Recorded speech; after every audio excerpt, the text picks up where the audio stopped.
बिल्कुल ऐसा ही है। आपके पास हाईली पेड स्किल है और अच्छे पैसे मिलते हैं, इसके काम अच्छा होता है। तो बिल्कुल इसी तरह से इनकी रैंकिंग वगैरह होती रहती है स्किल्स की बेस पे।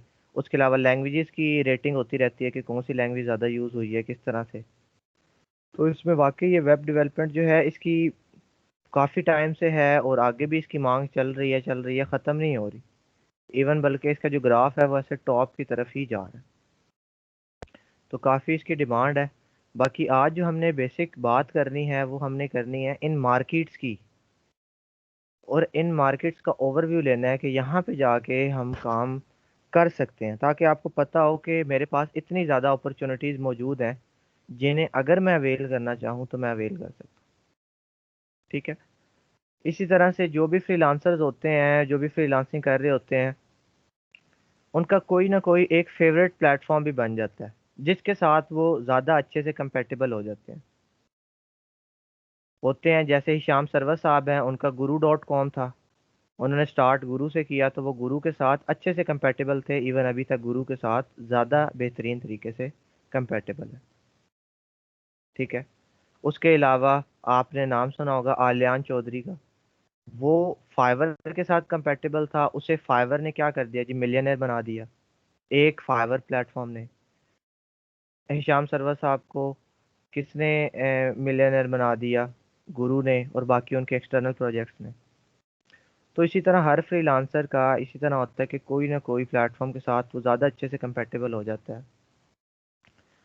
तो इसी तरह अगर मेरे से आप मेरी पर्सनल चॉइस भी पूछें तो मैं भी, हालांकि अपवर्क नो डाउट बहुत अच्छा एक प्लेटफॉर्म है, बट मैं पर्सनल जो कंपेटेबल हूँ ज़्यादा वो मैं फाइवर के साथ हूँ। ठीक है। इसी तरह हर किसी की अपनी चॉइस भी हो सकती है, पर आपके पास जो रास्ते हैं वो बेतहाशा हैं। और आपने इन हर रास्ते को ट्राई करना है कि जहाँ से भी आपको अगर क्लाइंट मिल सकता है तो लाजमी मिले। थ्रू आउट द कोर्स हम सारे प्लेटफॉर्म्स तो कवर अप नहीं कर सकेंगे, पर एक ओवरव्यू तो मिल जाएगा ना, ताकि अगर आप कल को उस निश में आगे जाना चाहते हैं या आपके पास कोई वैसा सा स्किल है तो आप उससे थोड़ा सा आगे ले जाओ। और कोई स्पेसिफिक प्लेटफॉर्म है तो उस पर जाके आप काम करने लग जाओ। बेशक आपको सिर्फ उसका ओवरव्यू ही है, बट थोड़ा सा डिटेल आप इंटरनेट से छानें, थोड़ा सा गूगल से पूछें, तो आप उसमें भी क्या कर सकते हो, आगे जा सकते हो।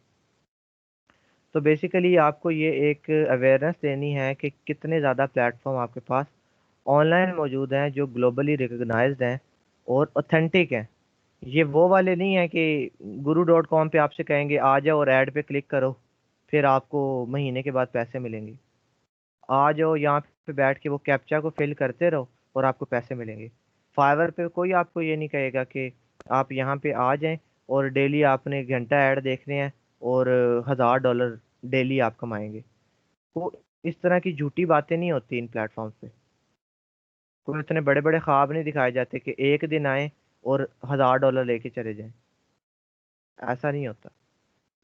क्यों नहीं होता? क्योंकि ये लेजिट प्लेटफॉर्म्स हैं, लीगल प्लेटफॉर्म्स हैं, जो कि एक तरीकाकार के तहत चलते हैं, जहाँ पे आप एक्चुअल में काम करोगे, मेहनत करोगे तो आप सक्सेसफुल हो। और आपको भी ये चीज़ पता है कि कोई भी इंसान ओवरनाइट सक्सेसफुल हो ही नहीं सकता। तो जब भी ऐसी बात आती है ओवरनाइट सक्सेस की, तो तब आप कैसे ये सोच सकते हो कि ये काम ठीक हो सकता है? फेसबुक पे आ रहा होता है जी, इस लिंक पे क्लिक करें और आ जाएं, आपको डेली $500 कमाना सिखाता हूँ। $500 डेली अगर आप अर्न कर रहे हैं तो $500 आपका 70-80 हज़ार रुपये पाकिस्तानी बन जाता है। एक दिन में $500 कौन दे रहा है? कोई भी नहीं दे रहा। हाँ, अगर आप अच्छा स्किल सीखो, अच्छे से चलो, तब आप एक टाइम पे जाके पर डे $500 का काम कर सकते हो, इसके ऊपर भी जा सकते हो। पर अगर आप कहो कि पहले ही दिन आपको $500 कोई देने को तैयार बैठा है, वो बात झूठी है। उसके लिए काम करना पड़ेगा, मेहनत करनी पड़ेगी, टाइम लगाना पड़ेगा।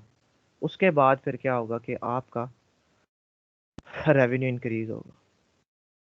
ठीक है। तो इन फ्रीलांस मार्केट प्लेसेस की बात करते हैं, इन मार्केट्स की बात करते हैं जहाँ पे जाके हम अपनी सर्विसेज जो हैं वो सेल आउट कर सकते हैं। तो सबसे पहले जो है वो है आपके पास फाइवर। फाइवर के नाम से तो वैसे भी आप पहले से फेमिलियर हैं, पहले भी आप देख चुके हैं इसी क्लास में कि फाइवर किस तरह का एक प्लेटफॉर्म है। तो ये एक बहुत बड़ा मार्केट प्लेस है। और हमें तो इस तरह से लगता है कि ये जो फाइवर होता है, फाइवर कोई मार्केटिंग नहीं करता, फाइवर कोई खुद को बढ़ाता नहीं है। बट ऐसा नहीं है। फाइवर जो है, ये क्योंकि ये लोग जो हैं, जैसे ये जो कंपनीज हैं फाइवर वाले, अपवर्क वाले, सारी कंपनीज जो हैं, ये आपको तो रोजगार प्रोवाइड कर ही रहे हैं, प्लस ये खुद भी तो इनका बिजनेस है ना। कैसे? ये हर ऑर्डर पे 20% चार्ज करते हैं, हर ऑर्डर पे 20% आपसे चार्ज करते हैं। वो 20% रख के वो कहाँ जाता है? वो इनके अपने अकाउंट में जाता है। और एक दिन के अंदर लाखों करोड़ों ऑर्डर प्लेस होते हैं और लाखों करोड़ों ऑर्डर डिलीवर होते हैं एक दिन के अंदर। सिर्फ लोगों के वाले गिग्स की बात कर लूँ तो 300-300 ऑर्डर तो उनके इन क्यू में होते हैं, सिर्फ लोगों वाले में बात करूँ। फिर अगर मैं वर्डप्रेस पे आ जाऊँ तो उनके भी 150-150, 200 ऑर्डर्स इन क्यू में होते हैं।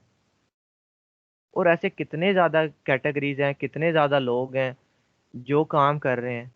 और हर किसी को 30 ऑर्डर हैं, 25 हैं, किसी को एक है, किसी को दो है, किसी को अगर नहीं भी आ रहा वो भी बीच में कंपनसेट हो जाता है।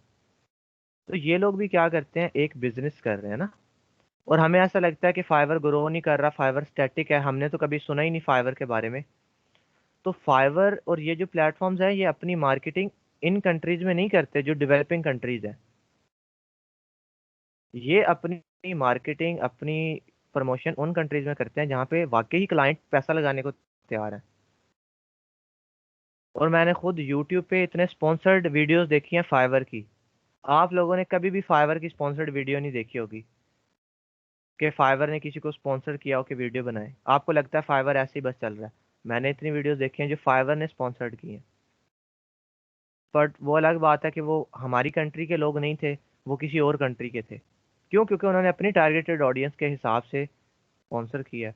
ऐड चलते हैं, हमें शो नहीं होते। क्यों? क्योंकि हम हमारी कंट्री ये वाली है, दूसरी कंट्रीज में होते हैं शो।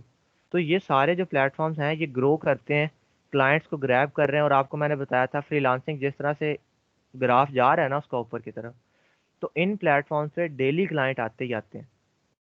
जब भी मुझे स्टार्टिंग में ऐसा होता था कि जब भी मुझे क्लाइंट ऑर्डर करता था, मैं उसको उसका अकाउंट देखता था कि उसने कब बनाया है।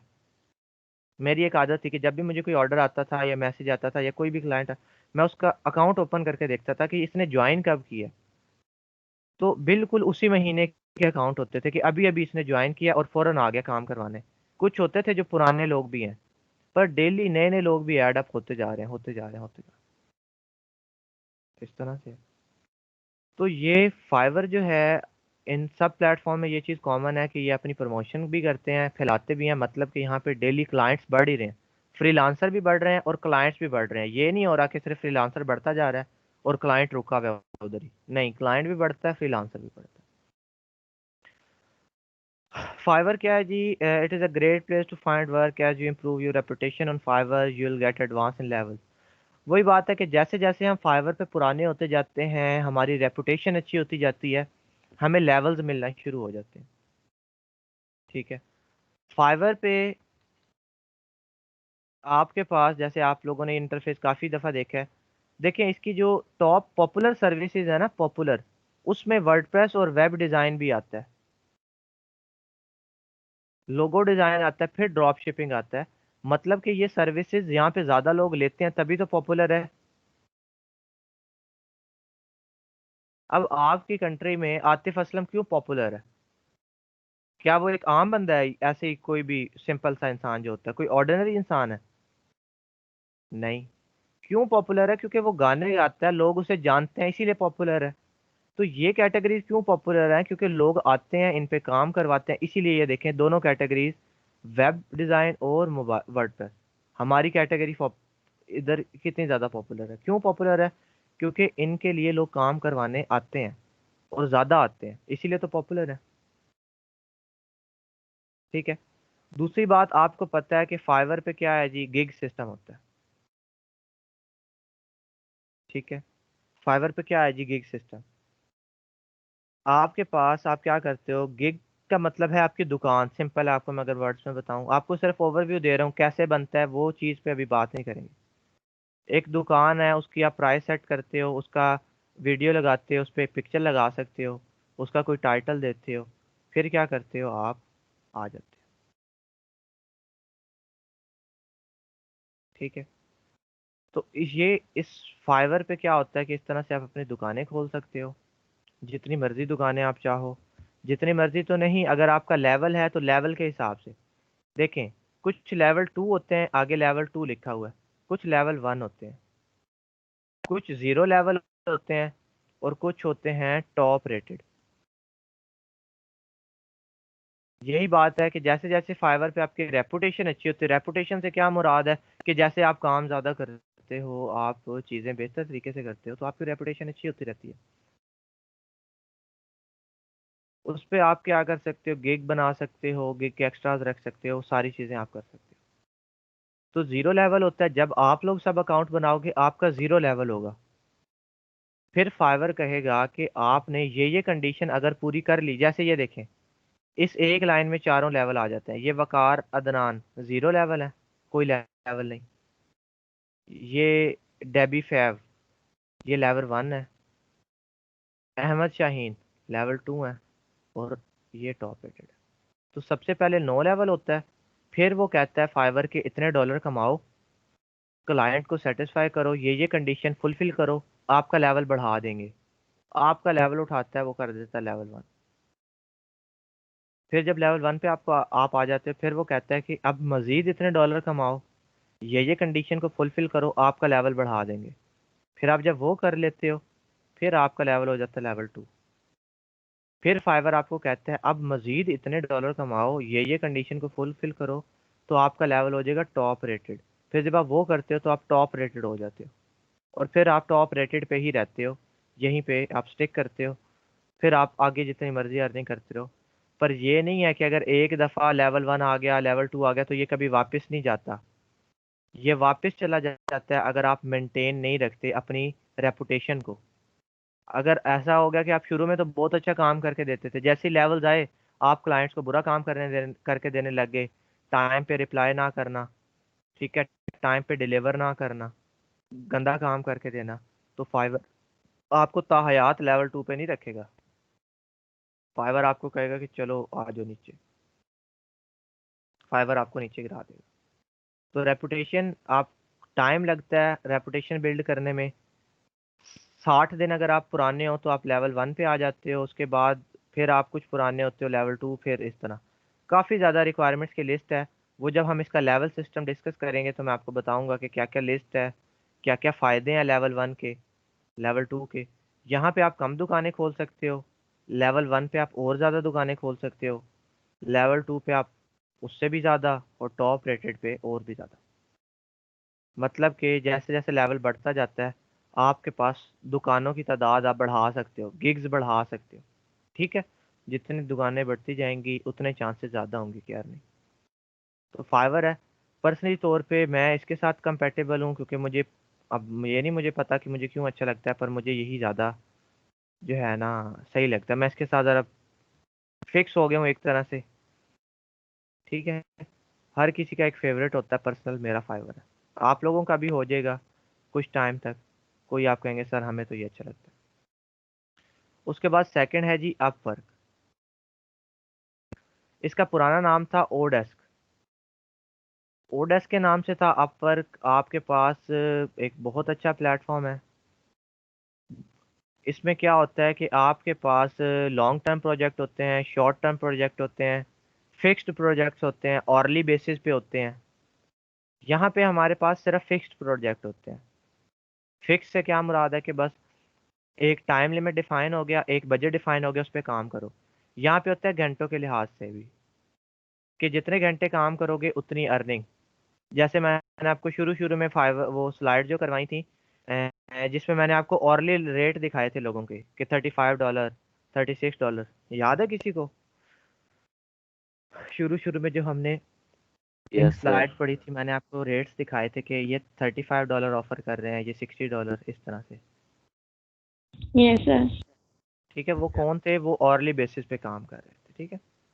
अच्छा, इसी तरह ये आपका जो प्लेटफॉर्म है अपवर्क भी, ये भी एक बड़ा प्रीमियम प्लेटफॉर्म है, बड़ा ग्रोइंग प्लेटफॉर्म है। और फाइवर की निस्बत यहाँ पे थोड़ा बड़ा क्लाइंट जो है ज़्यादा है। ज़्यादा बजट वाले जो क्लाइंट हैं वो अपवर्क पे फाइवर के निस्बत थोड़े से ज़्यादा है। फाइवर पे हर तरह के क्लाइंट्स हैं, ये नहीं है कि फाइवर पे कम पैसे देने वाले क्लाइंट हैं, नहीं। फाइवर पे अच्छे क्लाइंट्स भी हैं, बुरे भी हैं, जो कम पैसे देते हैं वो भी हैं, जो ज़्यादा पैसे देते हैं वो भी हैं। बट उसके साथ साथ अपवर्क पे अगर कंपेयर किया जाए तो अपवर्क थोड़ा सा उस पर ज़्यादा कहेगा। ठीक है, इधर भी आपके पास ये भी आप विजिट कीजिएगा। मल्टीपल सर्विसेज आ जाती हैं जी, सीएमएस डेवलपमेंट। तो सीएमएस डेवलपमेंट आ जाता है, back and automation testing, coding वगैरह, काफ़ी तरह के इस पे भी जॉब्स आ जाती हैं। ठीक है, तो ये भी एक बहुत अच्छा प्लेटफॉर्म है और हम इस पे भी मूव करेंगे। पर एक फ़र्क है, फाइवर पे आप फ्री में स्टार्ट कर सकते हो, अपवर्क में आप फ्री पे स्टार्ट नहीं कर सकते। इससे क्या मुराद है फ्री में स्टार्ट नहीं कर सकते? फ्री से स्टार्ट करने का मुराद ये है कि आपके पास कोई पैसा नहीं है, आप फाइवर पे आते हो, अपना अकाउंट बनाते हो, अपनी दुकान खोलते हो, आप काम कर सकते हो, किसी को कोई पैसा देने की लिए ज़रूरत ही नहीं है। अपवर्क पे क्या है, आप आते हो, आप अकाउंट बनाते हो, आपका अकाउंट अप्रूव होता है, पहले तो वो रिव्यू करते हैं, जब तक अप्रूव नहीं होता आप अकाउंट नहीं खोल सकते। फाइवर पे अकाउंट रिव्यू नहीं होता, अकाउंट खुद ही खुल जाता, आप बनाते हो अकाउंट खुल जाता है। यहाँ पे इनकी टीम आपका अकाउंट रिव्यू करती है, देखती है, फिर आपका अकाउंट ओपन होता है। जब आपका अकाउंट ओपन हो जाता है तो आप क्या करते हो, आप रिक्वेस्ट भेजते हो, ठीक है, क्लाइंट्स को रिक्वेस्ट भेजने से क्या मुराद है, क्लाइंट्स को रिक्वेस्ट भेजने से क्या मुराद है कि आप ऐसा करोगे कि क्लाइंट आके अपनी एक रिक्वायरमेंट पोस्ट करेगा। अच्छा, किसी को पता है कि ट्रेडिशनल और नॉन ट्रेडिशनल फ्रीलांसिंग या जॉब्स क्या होती हैं, ट्रेडिशनल और नॉन ट्रेडिशनल? ट्रेडिशनल और नॉन ट्रेडिशनल फ्रीलांसिंग है, या ट्रेडिशनल फ्रीलांस मार्केट प्लेसेस और नॉन ट्रेडिशनल? जैसे जिससे बिड करना पड़े ना हमें, वो उसमें जी, ट्रेडिशनल। फाइबर है वो नॉन ट्रेडिशनल है, वहाँ पे हम बिड वगैरह करते हैं। बिल्कुल ठीक आपने बताया जी। हमारे पास दो तरह की किस्में हैं फ्रीलांस मार्केट प्लेस। एक होती है नॉन ट्रेडिशनल, एक होता है ट्रेडिशनल। नॉन ट्रेडिशनल में ये होता है कि क्लाइंट आपको खुद अप्रोच कर लेता है। अब देखें, आपने दुकान खोली है, क्लाइंट आपके पास आ जाएगा कि रमीज़ मुझे वेबसाइट बना दो, रमीज़ बना देंगे। ठीक है, जबकि ट्रेडिशनल में क्या होगा, क्लाइंट आके अपनी रिक्वायरमेंट्स बता देगा कि मुझे एक वेबसाइट चाहिए जो कि एजेंसी की वेबसाइट होनी चाहिए। फिर क्या करेंगे, हम सब फ्रीलांसर उसे रिक्वेस्ट भेजेंगे, जैसे आप सारे हो ना, सब फ्रीलांसर हो, सारे उसे रिक्वेस्ट भेजोगे कि मैं भी बना दूंगा, मेरी रिस्पॉन्सिव होगी, मेरी स्पीड ऑप्टिमाइज्ड होगी, मेरी एसईओ फ्रेंडली होगी।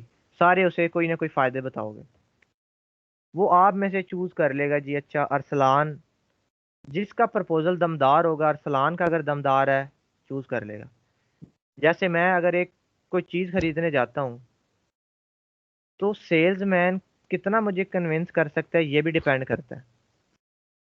अगर आप एक किसी शॉप पे जाते हैं और जो वहाँ का सेल्समैन है, शॉपकीपर है, वो आपको ध्यान ही नहीं दे रहा, आपको थोड़ी सी बात करता है फिर आपको सही आंसर ही नहीं करता, तो क्या आप उससे चीज़ लेना पसंद करोगे, या दूसरा ऐसा दुकानदार है जो आप जाते हो तो वो एक ओवरवेलमिंग रिस्पॉन्ड देता है आपको, आपसे पूछते हैं, आपको एक की जगह तीन चीज़ें दिखाता है, आपको ऑप्शन देता है, आपको मशवरा देता है और आपको चीज़ें दिखाता है। वो अलग बात है, मशवरा वो कैसा सा दे रहा है, पर वो देता ज़रूर है, आपके आगे पीछे आपको उससे पूछता है। तो आप किस शॉप से चीज़ परचेज करना पसंद करोगे? जो मशवरा देता है सर, गाइड करता है। जो आपको गाइड करेगा, जो आपसे पूछेगा, आप ऑब्वियस ही बात है आप उससे कन्विंस हो जाओगे कि यार ये तो अच्छे से बिहेव कर रहा है सारा कुछ। तो यहाँ पे भी जिसका प्रपोजल अच्छा होगा, जो अच्छे से बात लिख के बताएगा क्लाइंट को, क्लाइंट उसकी तरफ आ सकता है। ठीक है, क्लाइंट क्या करेगा, क्लाइंट उसकी तरफ आ जाएगा।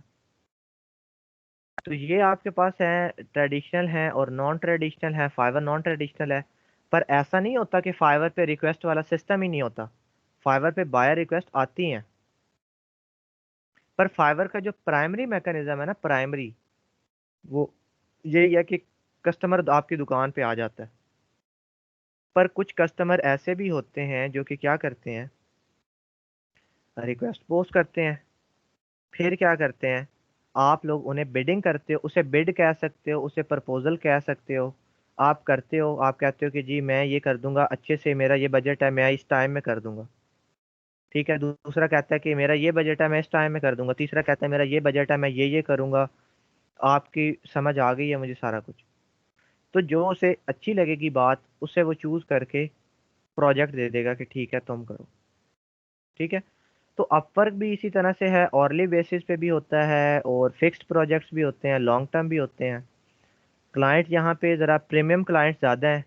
प्रीमियम क्लाइंट वो होता है जो कि आम जुबान में अगर मैं कहूँ तो अमीर क्लाइंट है थोड़ा सा। फाइवर पे भी अमीर आता है, पर चूंकि फाइवर पे सर्विसेज भी काफ़ी ज़्यादा लो प्राइस में बिक रही हैं, तो क्लाइंट भी फिर लो में ख़रीद के चला जाता है। उसके बाद टॉप टेल। अब आपको शायद मैंने पहले भी इसके बारे में जिक्र किया हो क्लास में, टॉप टेल के बारे में किया या नहीं किया कभी? नहीं नहीं किया किया सर। सर। No sir.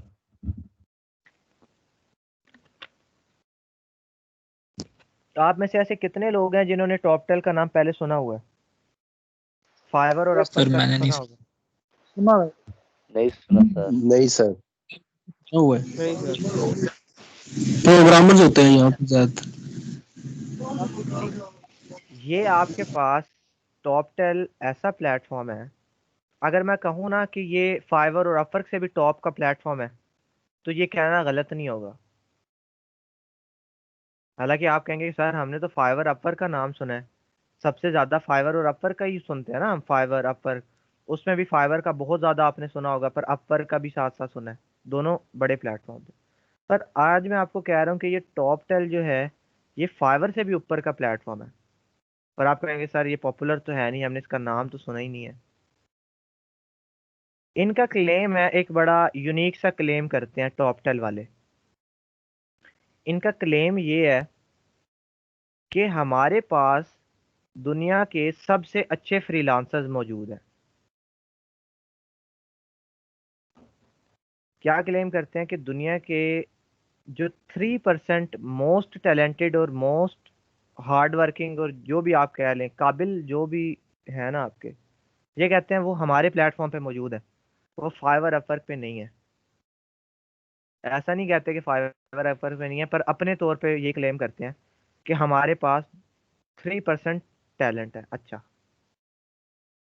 और ये जो क्लेम करते हैं, ये झूठा क्लेम नहीं करते, बिल्कुल ठीक क्लेम करते हैं। वाकई ही इनके पास टॉप के फ्रीलांसर जो हैं वो मौजूद है। मैं इसकी वेबसाइट पे जाता हूँ, टॉप टेल। देखें क्या कहते हैं, उनकी पहली लाइन ही उनका वही क्लेम है जो मैंने आपको बताया, hire the top 3% of freelance talent, के टॉप के 3% हमारे पास है। इनका ये जो नाम है ना, ये भी टॉप टैलेंट है, TOP और TAL, टॉप टेल। पहला टॉप ले लिया, इसका टेल ले लिया, तो ये बन गया टॉप टेल।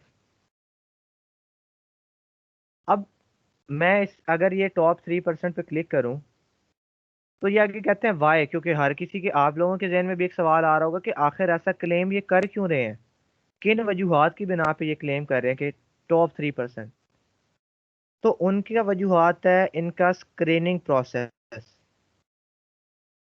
ये आम हमारे आप जैसे और मेरे जैसे बंदे को तो ये अप्लाई ना करने दें, हमें तो यहाँ पे रजिस्टर ही ना होने दें। क्यों?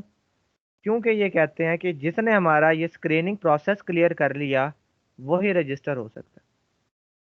और स्क्रीनिंग प्रोसेस क्या है जी? सबसे पहला पहला स्टेप होगा लैंग्वेज एंड पर्सनालिटी।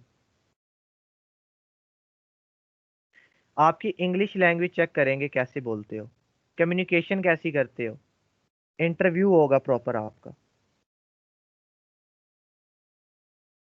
ठीक है, क्या कह रहे हैं कि we also assess personality traits looking for candidate who are passionate and fully engage in their work. Interview करके जज करेंगे कि आपके पर्सनैलिटी ट्रेट्स क्या हैं, आपकी प्रायोरिटीज किस तरह से हैं, आप किस चीज़ पे कॉम्प्रोमाइज़ नहीं करते, क्या आप अपने काम को लेके फुली एंगेज और पैशनेट हो, चेक करेंगे। अब पहला स्टेप में कुछ फेल हो जाएंगे, कुछ पास हो जाएंगे। जो फेल हो जाएंगे वो तो यहीं से चले गए ना। जो पास हो गए फिर उसका इन डेप्थ स्किल रिव्यू करेंगे कि जिसके बेस पे उसने अप्लाई किया ना, उस स्किल में वो कितना माहिर है। जैसे अगर आपने अप्लाई किया ना एंड्रॉयड डेवलपमेंट पे, तो चेक करेंगे कि आपको एंड्रॉयड डेवलपमेंट कितनी आती है, आपसे उस तरह के सवाल पूछेंगे। यहाँ पे उन्होंने परसेंटेज भी लिखी हुई है कि 26%, यानी कि अगर 100 लोग आते हैं ना, तो सिर्फ और सिर्फ 26 लोग ये वाला टेस्ट क्लियर करते हैं। बाकी 74% लोग ये टेस्ट क्लियर नहीं कर पाते। और अगर बाकी 100% की बात करें तो सिर्फ और सिर्फ 100 में से 7 लोग क्लियर करते हैं, बाकी 93 पीपल फेल हो जाते हैं। फिर लाइव स्क्रीनिंग एक और होता है।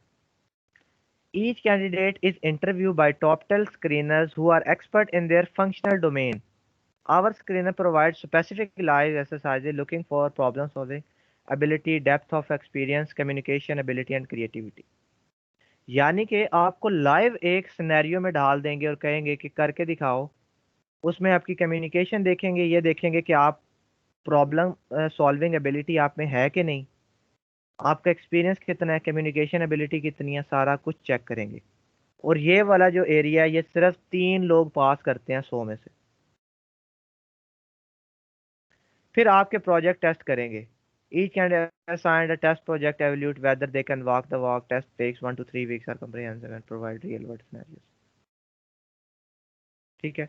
फिर उन्हें टेस्ट के प्रोजेक्ट्स दिए जाएंगे कि ये वाला जो प्रोजेक्ट है ना, 1 से 3 वीक्स के अंदर या इतने तरह से रियल टाइम सिनेरियोस के मुताबिक दिए जाएंगे। ये पास होगा। फिर पांचवा टेस्ट होगा स्टेप नंबर 5, जिसके अंदर members of top 10 network maintain a track record of excellence while working with clients as a quality first company। तो अब यहाँ पे आपको एक्सीलेंस के बारे में, क्वालिटी एश्योरेंस के बारे में सारा कुछ बताया जाएगा। और focus is on the top of the talent, top for clients and the principle for every engagement. ये सिखाया जाएगा कि आप अपने क्लाइंट की डीलिंग भी तो अच्छी होनी चाहिए। टॉप टेल पे आके आप, क्योंकि आप टॉप टेल को रिप्रेजेंट कर रहे होगे, तो कहीं आप टॉप टेल का नाम तो नहीं डुबो देते। जो ये भी पास करेगा वो होगा टॉप 3%। तो जितने टेस्ट इन्होंने रख दिए हैं वो मेरे जैसा बंदा तो पास ही नहीं कर सकता। हम तो पास ही नहीं कर सकते, हम तो फेल हो गए इसमें। क्यों? बहुत ही ज्यादा इनका एक टफ क्राइटेरिया है, उसके बाद जाके बंदा यहाँ पे रजिस्टर होता है। तो इनका क्लेम गलत है कि टॉप 3% हमारे पास है, या सही है? सर सही है। बिल्कुल ठीक है। जितने टेस्ट उन्होंने ले लिए हैं ये तो बिल्कुल ठीक बात कर रहे हैं। अब फाइवर पे देखिए, आपने अकाउंट खोला। अब लोग क्या करते हैं, मैं फाइवर की हकीकत आपको एक बताता हूँ। कैनवा है एक प्लेटफॉर्म, कैनवा सीखा, फाइवर पे गिग बना दीजिए ग्राफिक डिजाइनर, और कैनवा सिर्फ सीखा, या फेसबुक से कहीं से कैनवा की प्रीमियम एक्सेस मिल गई, आप सर्विस देने लग गए। तो क्या वो इंसान प्रीमियम है, या जो जिसने ग्राफिक डिजाइनिंग पे 5 टेस्ट क्लियर किए हैं वो प्रीमियम है? ऑब्वियस सी सर बात है, वही जिसने पार्ट प्रीमियम टेस्ट होगा किए। जिसने 5 टेस्ट क्लियर किए हैं। हम भी ऐसा करते हैं कि बना के फाइवर पे आ जाते हैं। तो जो सबसे ज्यादा आसान एंट्री एरिया है ना, जहाँ पे कोई भी इंसान बड़ी आसानी से अपनी जगह बना सकता है, वो फाइवर है। कि आप बड़ी आसानी से अपनी जगह बना लेते हो, चुप करके आप माहौल के साथ मिल के और काम शुरू कर देते हो। मेहनत है, बट जगह बनानी भी सबसे ज़्यादा आसान है और फ्री ऑफ कॉस्ट। अपवर्क पे भी आप जगह बना सकते हो। अपवर्क पे बस क्या करना होता है, आपको बिडिंग जब करनी है ना, आपको कनेक्ट परचेज करने पड़ेंगे। यानी कि आपको रिक्वेस्ट भेजने के पैसे देने पड़ेंगे अपवर्क को। वो बाद की बात है कि क्लाइंट आपको रखता है कि नहीं रखता, पर आपको प्रपोजल भेजने के ही पैसे देने पड़ेंगे। और इतने कुछ ज्यादा पैसे नहीं है कि आप कहें कि सर जायदाद बेच के अपवर्क पे आना पड़ेगा, नहीं। टोटल $15 के कनेक्ट्स मिल जाते हैं आपको। और $15 की कैलकुलेशन कर लें तो आई गेस 2200 रुपये बनते हैं।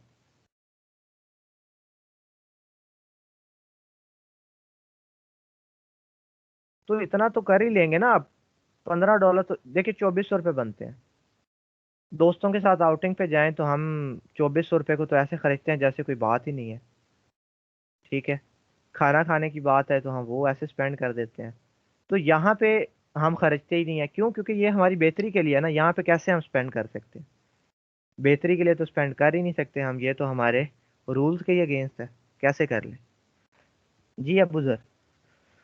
सर अस्सलाम वालेकुम।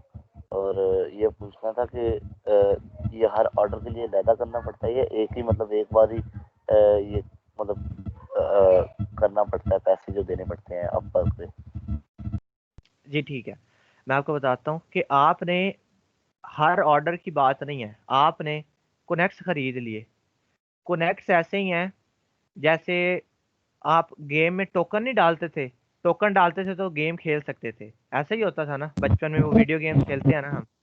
टोकन एक मिलता यस था, सर। हम वो खरीदते थे। पहले पैसे देते थे, हमें कुछ टोकन मिल जाते थे, फिर जब टोकन डालते थे हम गेम खेल सकते थे। यहाँ पे जब हम पैसे देंगे ना, हमें कुछ कनेक्ट्स मिल जाएंगे। वो कनेक्ट्स एक टोकन्स की तरह हैं। फिर किसी रिक्वेस्ट को भेजने के लिए हमें उन टोकन्स की ज़रूरत पड़ेगी। $15 के अंदर आपको सपोज कनेक्ट्स मिल जाते हैं 40। ठीक है, 40 कनेक्ट्स मिल जाते हैं, यानी कि 40 टोकन मिल जाते हैं, ये 60 मिल जाते हैं, मुझे एग्जैक्टली क्लियर नहीं है। इतने ही मिलते हैं। कोई बिड आती है, कोई रिक्वेस्ट आती है, वो 2 टोकन्स पे आप भेज सकते हो, उसके लिए 2 कनेक्ट्स रिक्वायर्ड है। तो आप 2 कनेक्ट्स लगाओ और आप उसे रिक्वेस्ट भेजो कि hi myself Abuzar, I am WordPress developer, I am doing this this this this this proposal, ये वो सारा लिख के आप भेज देते हो। तो आपके 40 में से 2 निकल गए, कितने बच गए? 38। ठीक है। 38। अब वो बंदा आपकी एक्सेप्ट नहीं करता, किसी और को हायर कर लेता है, आपके वो 200 आया होगा। फिर आप ऐसे करके भेजते रहोगे। कोई और जॉब आएगी, वहां पे 4 कनेक्ट लगते होंगे, कोई और जॉब आएगी वहां पे 6 लगते होंगे। तो हम ये चीज डिटेल में डिस्कस करेंगे कि आपको कितने कनेक्ट्स वाली जॉब पे अप्लाई करना है और कितने वाली पे नहीं करना।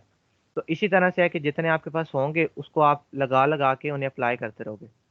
फिर जब जब आप अप्लाई कर दोगे तो पॉसिबिलिटी होगी कि कोई ना कोई आपको हायर कर ले। तो फिर जब वो हायर आपको कर लेगा तो फिर आपके वो कनेक्ट्स जो हैं रिटर्न हो सकते हैं। उसके अलावा रिवॉर्ड मिलते हैं मंथली बेसिस पे। जी। आपकी पॉलिसी में 80 मिल रहे हैं, पहले 60 थी। हाँ, अब इनकी पॉलिसीज अपडेट हुई हैं, अब ये कनेक्ट ज़्यादा दे रहे हैं।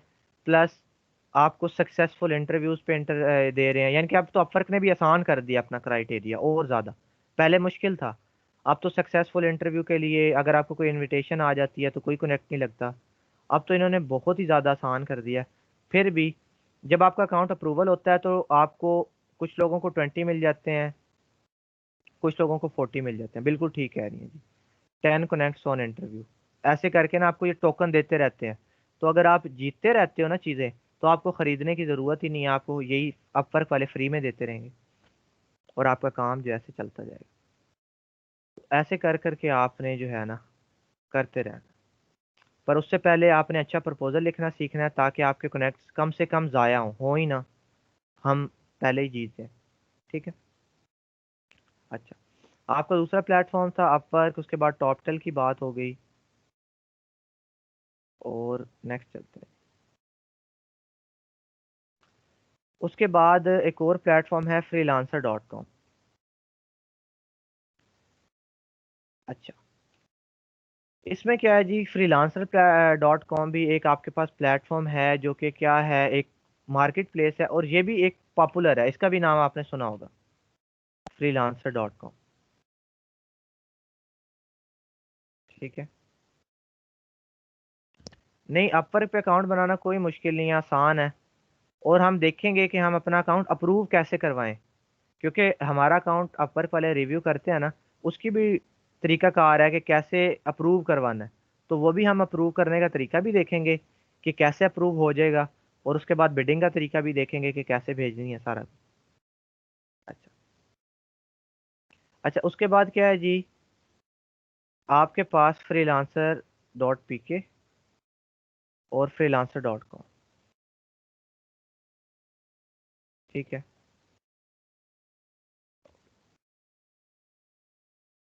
ये भी आपके पास जो प्लेटफॉर्म है ये भी काफ़ी अच्छा प्लेटफॉर्म है। और यहाँ पे भी उसी तरीके से है, एक जॉब पोस्ट करो, फ्रीलांसर को चूज करो, पे कर दो सेफली, बस। ठीक है, इस पे भी आप काम कर सकते हो, ये भी आपके लिए एक जगह है, यहाँ पे भी आपको बिडिंग की ज़रूरत पड़ेगी। यहाँ पे भी हमें क्या करनी पड़ेगी, उसी तरह से बिडिंग करनी पड़ेगी, फिर हम प्रोजेक्ट्स को क्या कर सकते हैं, विन कर सकते हैं। ठीक है, तो इसे भी आप अपनी लिस्ट में ऐड करें। ये वो प्लेटफॉर्म्स हैं जो अच्छे हैं, जो ग्लोबली ज़्यादा रिकॉग्नाइज्ड हैं, जहाँ पे क्लाइंट्स भी ज़्यादा मौजूद हैं। फाइवर पे तो बहुत ज़्यादा क्लाइंट है, अपवर पे क्लाइंट है, फ्रीलांसर पे क्लाइंट है, ट्रूलांसर पे क्लाइंट है, गुरु पे क्लाइंट है। ये वो हैं जो ज़्यादा प्रीमियम चीज़ें हैं। ठीक है, अच्छा, उसके बाद हमारे पास आ जाता है जी क्रैग्स लिस्ट। क्रैग्स लिस्ट के बारे में कोई जानता है? बस जी अब्दुल्ला, क्या जानते हैं क्रैग्स लिस्ट के बारे में? तो फ्रीलांसिंग है, लेकिन कुछ वो अपने क्लाइंट में उनकी ईमेल वगैरह भी देते हैं। आपकी आवाज़ बहुत कम आ रही है अब्दुल्ला, ऐसा लग रहा है समंदर किनारे से आप बोल रहे हैं। पता नहीं सर, फिर माइक का कोई मसला होगा। अब ठीक आई है आपकी। हाँ, ये सर वो ना इसमें ये होता है, ये भी फ्रीलांसिंग मार्केट प्लेस है, इसमें ये होता है कि क्लाइंट अपना कई दफ़ा ईमेल वगैरह भी दे देते हैं, इसको हम पर्सनली भी उनके साथ बिल्कुल, आपके पास ये जो क्रैग्स लिस्ट है ना, इसका इंटरफेस आप देखेंगे, आप कहेंगे कि सर ये कैसी सी चीज़ है। ठीक है, मैं इसे ओपन करता हूँ, आपको इसका इंटरफेस समझ ही नहीं आएगा।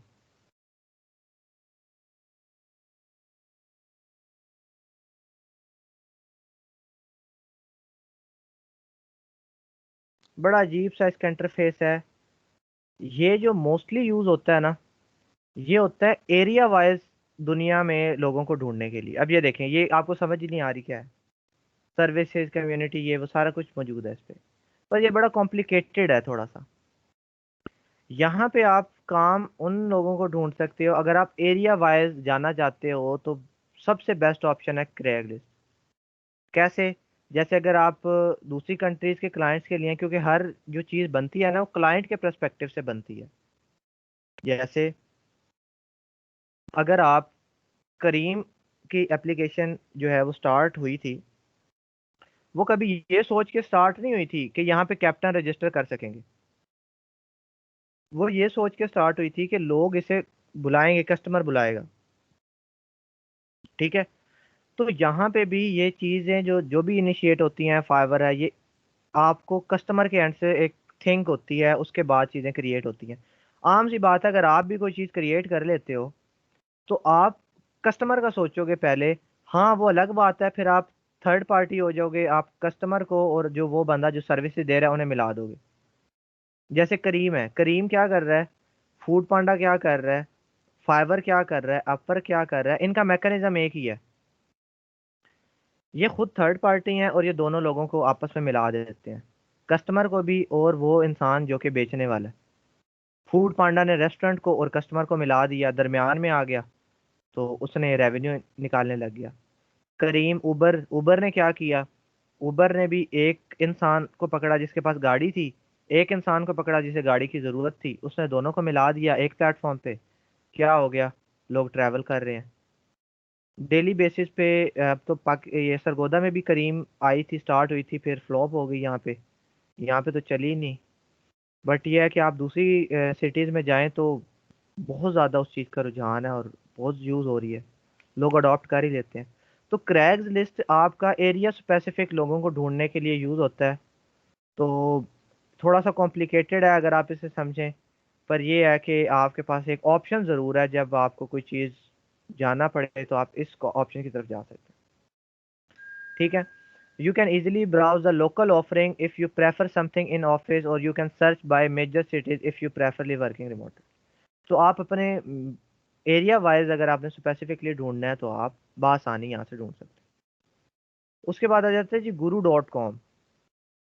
ये गुरु डॉट कॉम वही प्लेटफॉर्म है जिसने हिशाम सरवर को एक पहचान दी है।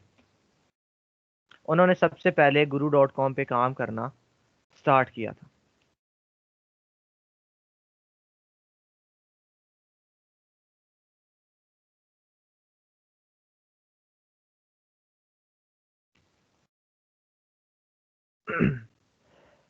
ठीक है। ये भी इनके बस ऑप जैसे मैंने आपको तरीकाकार अपवर्क वगैरह इन चीज़ों का सिखाया है, ये सारे प्लेटफॉर्म उन्हीं से मिलते जुलते ही हैं। बस एक ऑप्शंस अलग हो जाती है। क्या हो जाती है, एक ऑप्शन एक्स्ट्रा आ जाती है कि जहां अपवर्क पे जाना है वहीं पे गुरु पे भी चले जाएं साथ। ठीक है। जहाँ पे गुरु पे हैं वहीं पे अपवर्क पे भी आ जाएं, वहीं पे फाइवर पे भी आ जाएं। तो जितनी ज़्यादा मंडियों में आप अपने अकाउंट खोलेंगे, उतना ही ज़्यादा चांसेस होंगे कि आपको कहीं ना कहीं से क्लाइंट मिल जाए। आप एक टाइम रख लो कि इस टाइम पे मैंने इधर ध्यान देना है, इस टाइम पे मैंने फाइवर को ध्यान देना है, इस टाइम पे मैंने इतना।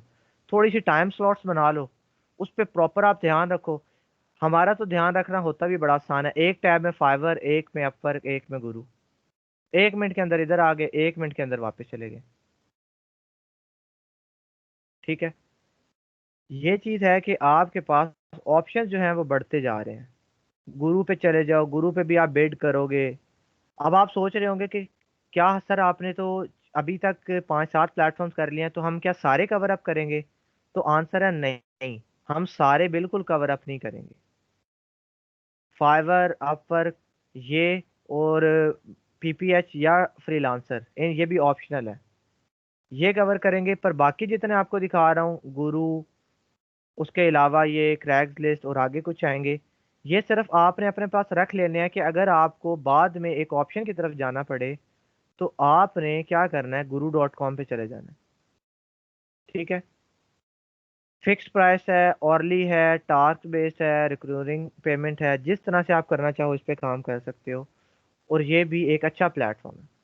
नाम इसका गुरु है, आपको ऐसा लगता है कि ये ऐसे कोई लोकल सा प्लेटफॉर्म होगा? क्योंकि मुझे आज तक याद है जब मैंने पहली दफ़ा गुरु डॉट कॉम के बारे में सुना था ना, मुझे लगा था गुरु जैसा सा नाम है, ये कोई लोकल है चीज़, ऐसे से ही किसी ने बनाई हुई है बस, कोई प्रीमियम प्लेटफॉर्म नहीं है। पर ऐसा नहीं है, ये अच्छा प्लेटफॉर्म है, यहाँ पे भी क्लाइंट्स मौजूद हैं। जब आपके पास एक मिसाल है पाकिस्तान में इतनी बड़ी हिशाम सरवर साहब की, जब वो इस प्लेटफॉर्म से अर्न कर सकते हैं तो कोई भी कर सकता है, बाकी सब भी तो कर सकते हैं। ठीक है। तो हम लोग भी इन प्लेटफॉर्म की तरफ जो है जा सकते हैं। अच्छा। उसके बाद हमारे पास अगला प्लेटफॉर्म आता है 99 डिज़ाइन। ये आपके पास, एक मिनट,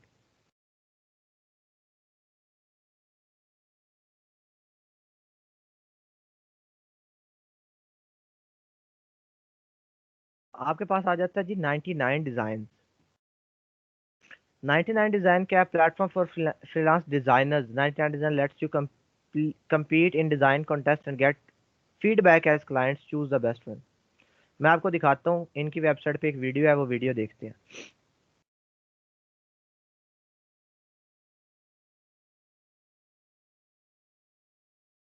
ये मेजरली डिजाइनर्स के लिए जो है ना वो यूज होता है। किसके लिए? डिजाइनर्स के लिए। ठीक है। अब कैसे होता है ये, इसकी एक वीडियो है बड़ी इंटरेस्टिंग सी, वो वीडियो देखेंगे आपको इसका मैकेनिज्म समझ आ जाएगा।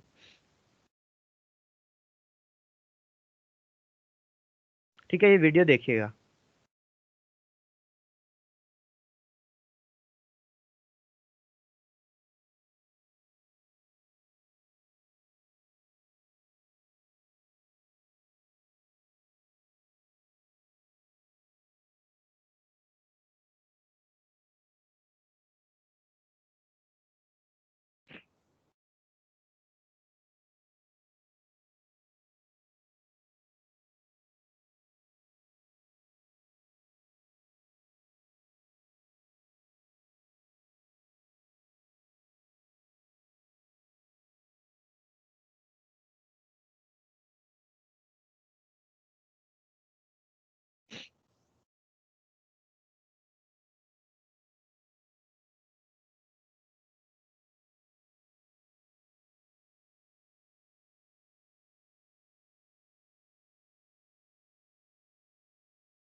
जी समझ आई है कुछ?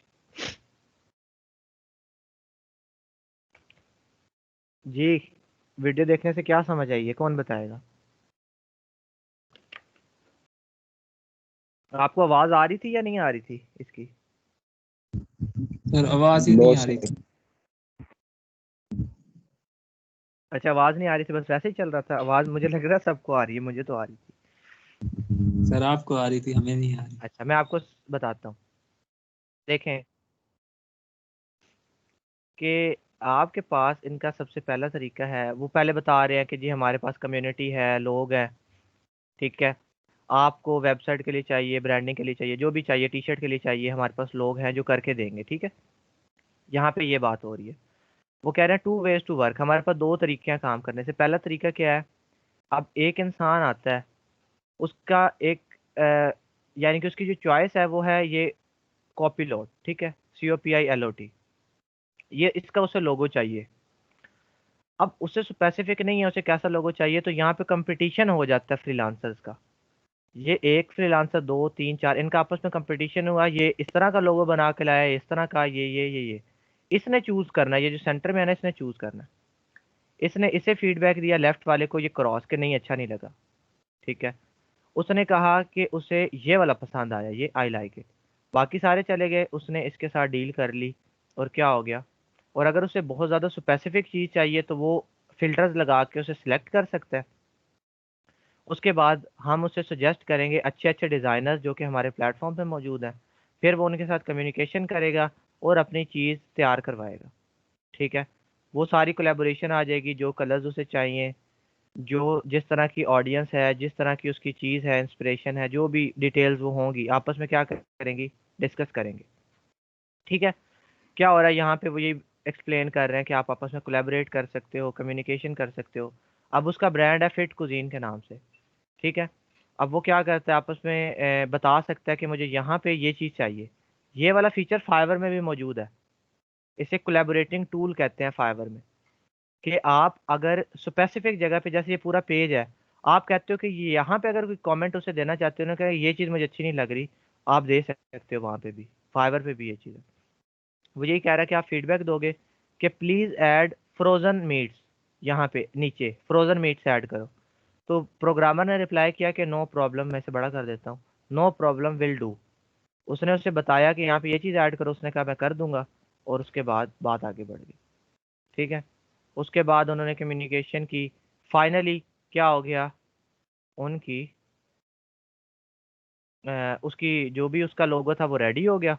अब उसके कॉपीराइट वो कह रहा है कि आपके अपने हैं, आप उसे टी शर्ट पे यूज़ करो, पैकेजिंग पे यूज़ करो, कप्स पे यूज़ करो, ब्रांडिंग के लिए यूज़ करो, जहाँ मर्जी यूज़ करो, इसके कॉपीराइट्स आपके अपने हो जाएंगे, हम नहीं रखेंगे। तो बस यही एक एग्जांपल दी हुई है। फिर आप अपने उसके साथ, जिसके साथ आपने काम किया था, अगला प्रोजेक्ट डिस्कस करो और काम करने लग जाओ। That's how 99 design works, creativity meets possibility. ये ज़्यादा डिज़ाइनर्स के लिए प्लेटफॉर्म्स है, बाकी जो लोग हैं उनके लिए इतना फिजिबल नहीं है। पर अगर आप करना चाहो तो ये बहुत अच्छा प्लेटफॉर्म्स है। मैंने पर्सनली तौर पे इसे कभी यूज़ नहीं किया, पर इसका मैकेनिज्म आपको समझ आ गया। आप इससे एक्सप्लोर कर सकते हो, लॉगिन कर सकते हो, उस पर देख सकते हो कि कैसे जो जो ग्राफिक डिज़ाइनिंग का जिसे आता है, जैसे वेब डिज़ाइनिंग भी तो हमें आएगी, तो हम उसका काम लेके भी यहाँ पे आ सकते हैं। मतलब कि हमारे पास एक ऑप्शन और इंक्रीज हो गया 99 डिज़ाइन, ठीक है।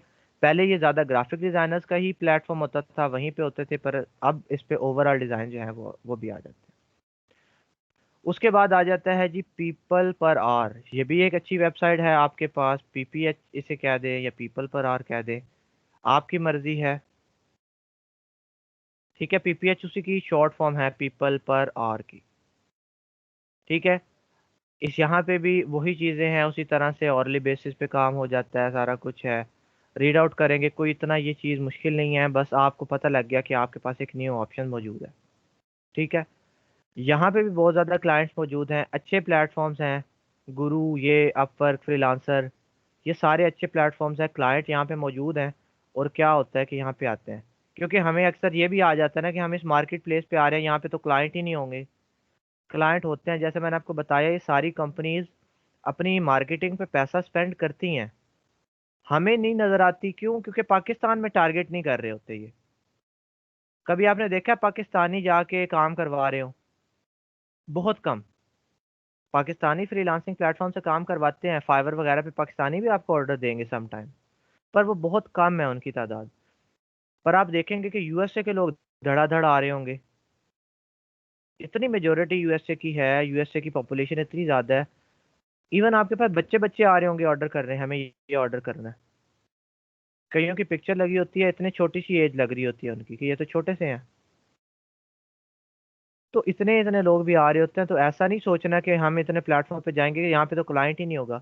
क्लाइंट हैं तो प्लेटफॉर्म चल रहे हैं ना, वरना तो बंद करके घर ना चले जाएं। क्यों खोली हुई है वेबसाइट? होस्टिंग के पैसे क्यों दे रहे हैं जब क्लाइंट ही नहीं मिल रहा उन्हें? तो क्लाइंट है तभी आपके पास ये वेबसाइट्स मौजूद हैं और काम कर रही हैं। ठीक है। उसके साथ साथ आपके पास आई राइटर है। अगर आप में से कोई राइटिंग का एक्सपर्ट है जो कहता है कि सर मेरी तो इंग्लिश बहुत अच्छी है और मैं राइटिंग कर सकता हूँ, तो ये कंटेंट राइटिंग के लिए एक प्लेटफॉर्म है। आप यहाँ पे जाके कंटेंट राइटिंग की सर्विसेज दे सकते हैं, iWriter.com। अगर आपको लगता है आपके राइटिंग स्किल्स बहुत अच्छे हैं, आप किसी भी तरह के लिख सकते हो, तो आप कर सकते हो।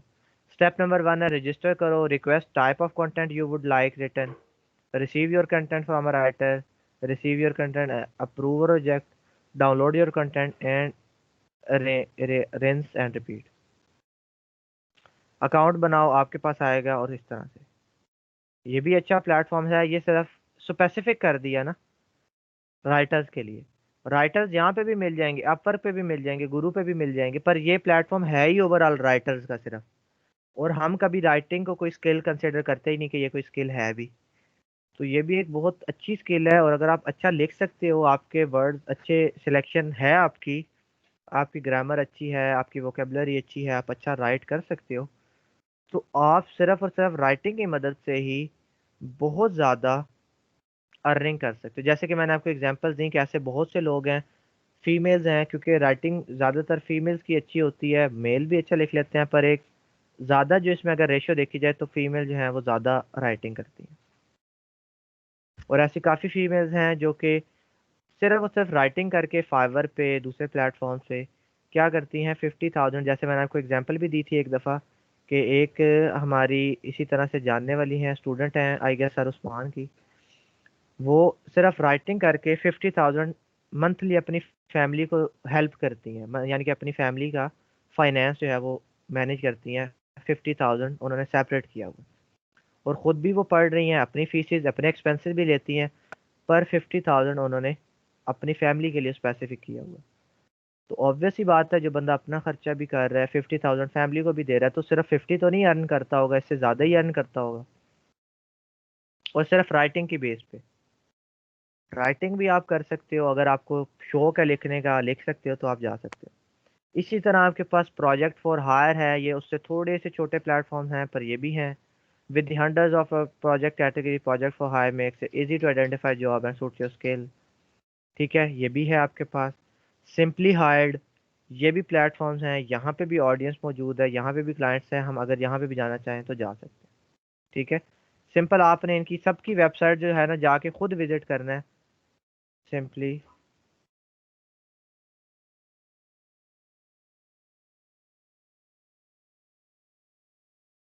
सिंपली हायर्ड पे जाना है, इनकी वेबसाइट ओपन करके देखनी है, उसके साथ दूसरी जो वेबसाइट है वो ओपन करनी है।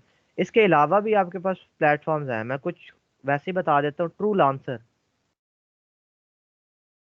अच्छा प्लेटफॉर्म है, यहाँ पे भी आप कर सकते। वही देखिए मैकेनिज्म वही है, प्रोजेक्ट पोस्ट करो, find and hire, award and way, work and approve, बस वही चीज़ है। ठीक है, इस पे भी देखें, स्किल्ड डेवलपर यहाँ पे हैं, डिज़ाइनर हैं, ब्लॉगर एंड राइटर हैं, मोबाइल ऐप्स डेवलपर हैं, सेल्स एंड मार्केटिंग वाले हैं, और एसईओ एक्सपर्ट। ठीक है, आप यहाँ पे आके भी ढूंढ सकते हो। फ्रीलांसर 1 मिलियन प्लस, फिफ कितना है, 5 लाख, 5 लाख प्लस प्रोजेक्ट है, 25,000 प्लस सर्विस गिग्स हैं। तो ये भी ऐसे प्लेटफॉर्म्स हैं जहाँ पे आपको काम मिलेगा इंशाल्लाह। ठीक सर है, ये एसईओ में सर्वर आ जाता है सर्च इंजन ऑप्टिमाइजेशन में। सर्च इंजन ऑप्टिमाइजेशन में गूगल आ जाता है, गूगल सर्च इंजन है ना, तो गूगल आ जी जाता सर। है। सर उसमें ये क्या मतलब इसका सीन आता है कि ये सिर्फ वो करवाते हैं सर्चिंग के बारे में? सर्च इंजन ऑप्टिमाइजेशन से ये मुराद है कि आपने अपनी वेबसाइट बनाई है ना, अरसलान महबूब नाम है ना आपका, ठीक है, जी आपने सर। अपनी वेबसाइट बनाई है अरसलान महमूद.com, अरसलान महबूब जो भी स्पेलिंग है। अब आपकी ये जो वेबसाइट है ना, आप इसे सर्च करते हो, सपोज मैं अरसलान लिख लेता हूँ, अरसलान.com, अरसलान.com वैसे होगी किसी ना किसी की, मेरे ख्याल से वैसे आपकी वेबसाइट है अरसलान.com। जब आप इसे सर्च करते हो ना, तो ये आती है आखिरी नंबर पे, यहाँ पे अरसलान.com। आप मुझे हायर करते हो, मैं सर्च इंजन ऑप्टिमाइजेशन का एक्सपर्ट हूँ। आप कहते हो कि यार दुनिया तो इतना नीचे स्क्रॉल करती नहीं है, मेरे इस वेबसाइट को किसी ना किसी तरीके रैंक करवाओ। रैंक से मुराद होता है उसका नंबर क्या है, उसकी विजिबिलिटी वैल्यू, रैंकिंग नहीं होती जैसे सिंपल 1 2 3, तो इसका रैंक है बड़ा डाउन, वो कहता है इसका रैंक अप करो। आप मुझे कहते, मैं आपको कहता हूँ मुझे इतने पैसे दे दो, मैं करवा देता हूँ। मैं फिर आपकी इस वेबसाइट की ऑप्टिमाइजेशन करूंगा सर्च इंजन के हिसाब से, फिर आपकी वेबसाइट यहां से ऊपर आने लग जाएगी, ऊपर ऊपर ऊपर ऊपर ऊपर इधर आ जाएगी। मैं कहूंगा बस इतने की बात हुई थी, इतना ठीक है। आप कहते हैं कि नहीं यार और पैसे ले लो, इससे भी ऊपर लेके आओ, रैंक और अच्छा करो। मैं कहता हूँ और पैसे दे दो, फिर आपकी वेबसाइट को यहाँ से मैं रैंक करना शुरू करूंगा करूंगा करूंगा करूंगा, वो आ जाएगी यहाँ पे। आप कहते हो कि यार थोड़ा सा और कर दो, टॉप के 1 2 रिजल्ट में आए तो फिर मजा है। मैं कहता हूँ और चार्ज करूंगा, फिर इधर से रैंक होती होती होती होती होती होती आपकी वेबसाइट आ जाएगी यहाँ पे, पहले नंबर पे या दूसरे नंबर पे या तीसरे पे या चौथे पे। तो मैं क्या कर रहा हूँ, मैं आपकी वेबसाइट की रैंकिंग इंप्रूव कर रहा हूँ, आपकी वेबसाइट को सर्च इंजन के लिए ऑप्टिमाइज कर रहा हूँ, यानी कि सर्च इंजन के लिए बेहतर कर रहा हूँ। उससे क्या होगा, आपकी वेबसाइट ऊपर आ गई, अब ज्यादा विजिटर आपकी वेबसाइट पे जाएंगे। अब इस क्लास के अफशा है, सपोज अफशा ने सर्च किया अरसलान.com, अरसलान.com किया, तो अफशा ने स्क्रॉल करके नीचे नहीं जाना, अफशा ने पहली पहली लाइन में से चूज कर लेना है 1 2 3। तो अगर आपकी वेबसाइट यहीं पे है तो अफशा यहीं पे क्लिक कर लेंगे अरसलान.com। पर अगर आपकी वेबसाइट नीचे है तो विजिटर्स कम आएंगे। इसी तरह से है कि अगर आपकी दुकान आगे आगे होती है तो ज़्यादा कस्टमर आते हैं, दुकान वो पीछे चली जाती है एंड पे तो कस्टमर कम हो जाता है। तो यहाँ पे विजिटर है, अगर आपकी वेबसाइट सर्च इंजन के आगे आगे रिजल्ट्स में है तो ज़्यादा विजिटर आ जाएंगे, आपके पास ज़्यादा सेल बनने के चांसेस हैं। अगर आप कोई चीज़ बेच रहे हो, अगर आप कोई प्रमोशन कर रहे हो तो ज़्यादा चीज़ के प्रमोशन के चांसेस हैं। पर अगर आप पीछे ले जाते हो तो फिर वो चांसेस कम हो जाते हैं। तो ये सर्च इंजन सर क्या इसमें ऑप्टिमाइजेशन। गूगल एग्री है इसमें, मतलब ये उसके कोलैबोरेशन से करते हैं सर्च इंजन ऑप्टिमाइजेशन वाले? क्योंकि ये तो गूगल की सर्च इंजन पे है ना। बिल्कुल, आपने बहुत अच्छा क्वेश्चन पूछा।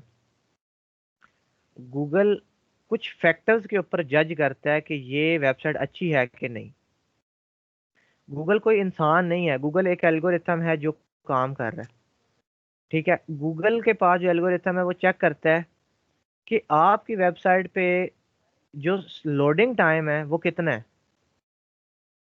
अगर तो आपकी वेबसाइट का लोडिंग टाइम 2 मिनट है, यानी कि आपकी वेबसाइट को ओपन होने में 2 मिनट लग जाते हैं, ये वेबसाइट कुछ सेकंड में ओपन हो गई है, पर आपकी वेबसाइट को ओपन होने में 2 मिनट लगते हैं, गूगल कहेगा कि ये वेबसाइट अच्छी नहीं है, इसको उठा के नीचे फेंको। वो आपकी वेबसाइट को उठा के नीचे फेंक देगा, ठीक है। एक बात ये होगी। दूसरी बात ये होगी कि कोई विजिटर आपकी वेबसाइट पे आया और फौरन वो बैक चला गया, उसे आपका कंटेंट अपीलिंग लगा ही नहीं, अच्छा लगा ही नहीं। अगर एक दुकान पे बंदे अंदर जाते हैं, जाके घुसते हैं और फौरन वापस आ जाते हैं, फिर अगला बंदा जाता है वो भी वापस आ जाता है, तो जो ओवरऑल एक दुकान का या वो पूरा उस एरिया का जो कोई भी है वो ये सोचेगा, या एक दूसरा कस्टमर ही है वो ये सोचेगा कि इस दुकान पे जो भी जाता है फौरन ही वापस आ जाता है, कुछ परचेजिंग करता ही नहीं है। मतलब कि इस दुकान के अंदर क्वालिटी अच्छी नहीं है, चीज़ अच्छी नहीं मिल रही। पर अगर एक दुकान के अंदर लोग जाते हैं, रुक जाते हैं, खड़े हुए हैं, वापस निकलते हैं थोड़ी देर के बाद, मतलब बाकी सबको भी यही लगेगा कि ये दुकान अच्छी है। तो ये फाइवर कह रहा हूँ, गूगल को भी ऐसे ही लगता है। जैसे ही कोई बंदा आया, जैसे ही ओपन हुई वो बैग चला गया, उसने कहा नहीं मुझे अच्छी नहीं लगी। फिर एक बंदा आया वापस चला गया, गूगल कहेगा ये वेबसाइट अच्छी नहीं है, इसे डी रैंक करो, इसे उठा के वो नीचे फेंक देगा। ठीक है। तो ये सारी चीजें हैं। अब ये वो चीजें हैं जो गूगल ने खुद ही बता दी हैं कि अपनी वेबसाइट में ये चीज बेहतर करो तो वो मेरे लिए अच्छी है। यूजर एक्सपीरियंस देखें, अगर वेबसाइट लोड ही देर से हो रही है तो यूजर एक्सपीरियंस कितना बुरा होगा। ठीक है। एक वेबसाइट को लोड करने में 3 मिनट लग रहे हैं, 2 मिनट, तो क्या मैं 3 मिनट इंतजार कर सकता हूँ? मैं कर ही नहीं सकता। आप लोग कर ही नहीं सकते। अरसलान आपका माइक, ये क्या आप वाइब्रेशन सुनवा रहे हैं? माइक म्यूट कर दें। ठीक है। तो आप वेट नहीं कर सकते, कोई भी वेट नहीं करता आजकल के दौर में, कोई भी 2 मिनट इंतजार नहीं करेगा कि वेबसाइट खुलती है तो हम देखें। तो गूगल कहता है ये सारी चीजें करो बेहतर। ये सारी चीजें जब आप बेहतर करते हो तो फिर आपकी वेबसाइट ऊपर आती है। प्लस सर्च इंजन के लिए लोग बैक लिंकिंग का कॉन्सेप्ट यूज करते हैं। ये तो आपके पास ऐसी हो गई, जो बैक लिंकिंग होती है वो ऑफ पेज ऐसी होती है। ठीक है। वो एज सच मेरी नॉलेज के मुताबिक गूगल उसे अक्नॉलेज नहीं करता। गूगल कहता है कि लीगल लिंक्स होने चाहिए, यानी कि जहां पे लिंक बनता है वहीं पे लगा हो।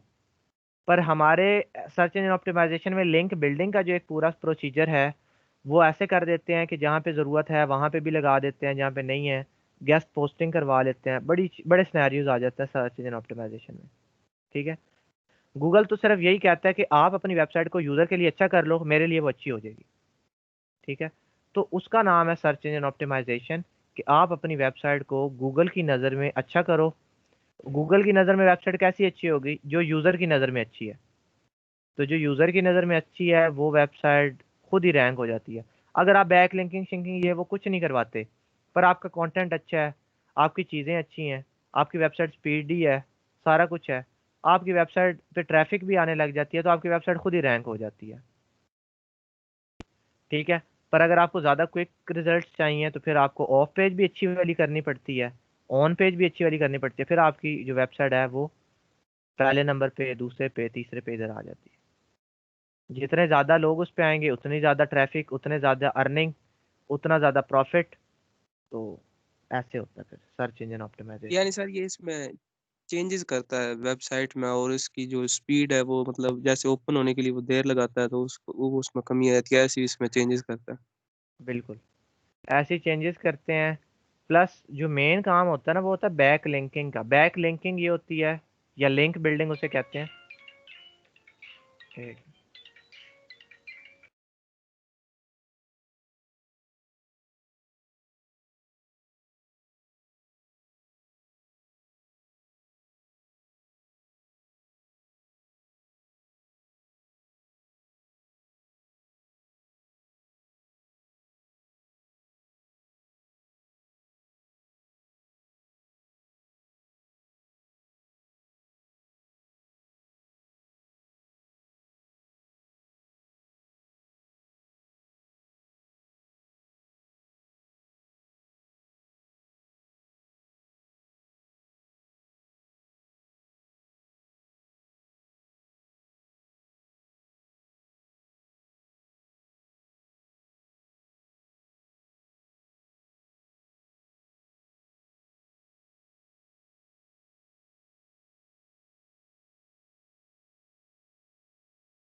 सर का माइक म्यूट है।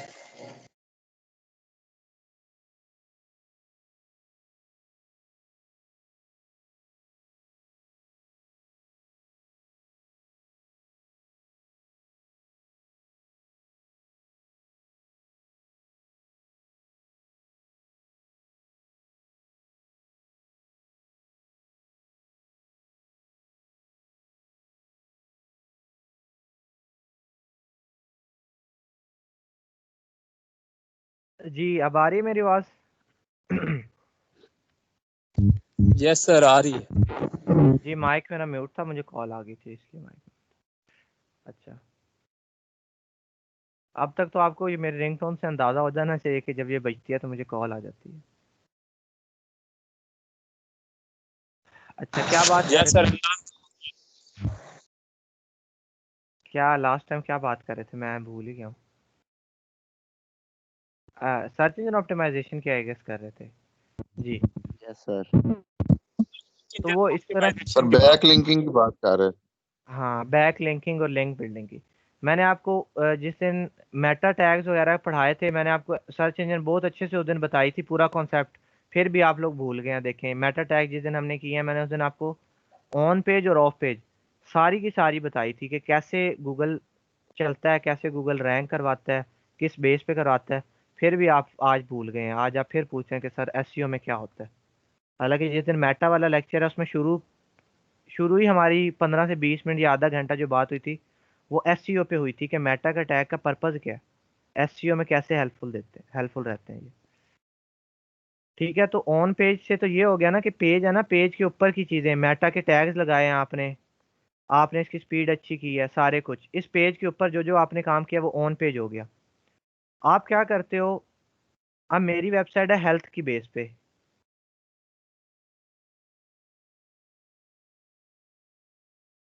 ठीक है, मोहम्मद आजम की वेबसाइट है वो भी हेल्थ की बेस पे है, ठीक है। उसके अलावा और कौन स्टूडेंट्स हैं जी, मोहम्मद उस्मान की वेबसाइट है वो भी हेल्थ बेस्ड है। अलग अलग वेबसाइट हैं। अब क्या करते हैं, मोहम्मद उस्मान मेरी वेबसाइट का एक लिंक अपनी वेबसाइट में लगा लेते हैं। तो जैसे भी वो क्रॉलर जो है, क्रॉलर क्या होता है और इंडेक्सर क्या होता है, पहले तो मुझे ये बताएं, क्रॉलर क्या होता है और इंडेक्सर क्या होता है?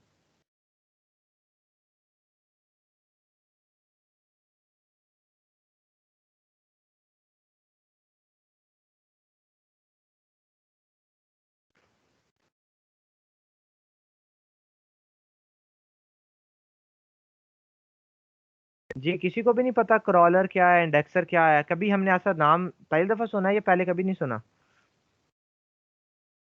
ये नया नया लफ्ज लग सर रहा है। पहले सुना। पहली दफा सुना है? Yes sir. नो अच्छा अच्छा, सर। मुझे लग रहा है अबू नो हुरैरा आप सर, नए, आप आप सारी क्लासेस लेते हैं, मैंने तो पहले भी बताया ये लफ्ज। नहीं सर, फिर माइंड में नहीं रहता सर जी। माइंड में रखना है ना, तो तभी तो फायदा होगा जब माइंड में रखेंगे, माइंड में नहीं रखेंगे तो क्या फायदा फिर। नहीं सर, जी काफी चीजें रहती हैं, लेकिन ये जो है ना सर, स्किप हो जाती हैं कुछ। जी असद आप बताएं, असद।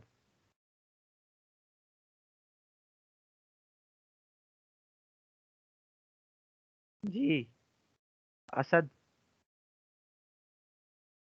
जी अबू जर आप बताएं।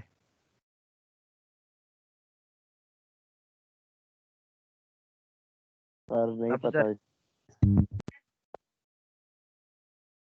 अच्छा ऐसा कैसे हो सकता है कि पूरी क्लास में किसी एक स्टूडेंट को भी जहन में ये चीज ना आ रही हो? जी आरिफा आप बताएं। सर जिस तरह हमने एक वेबसाइट से जब हम दूसरी जगह जाते हैं तब स्क्रॉलर यूज होता है। अच्छा, एक वेबसाइट से दूसरी जगह जाते हैं तो क्रॉलर यूज होता है। अच्छा, और इंडेक्सर कब यूज होता है?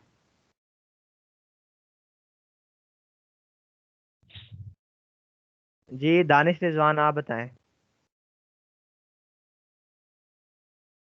सर मैं बताऊं?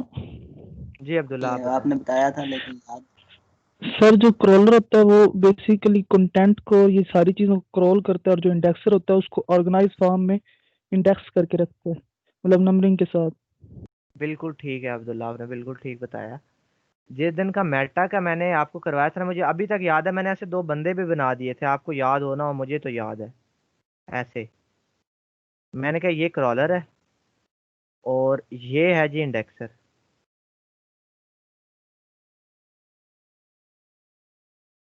क्रॉलर पेज को रीड करता है, इंडेक्सर को बताता है, इंडेक्सर उसे एक नंबर दे देता है कि तुम्हारा ये नंबर है।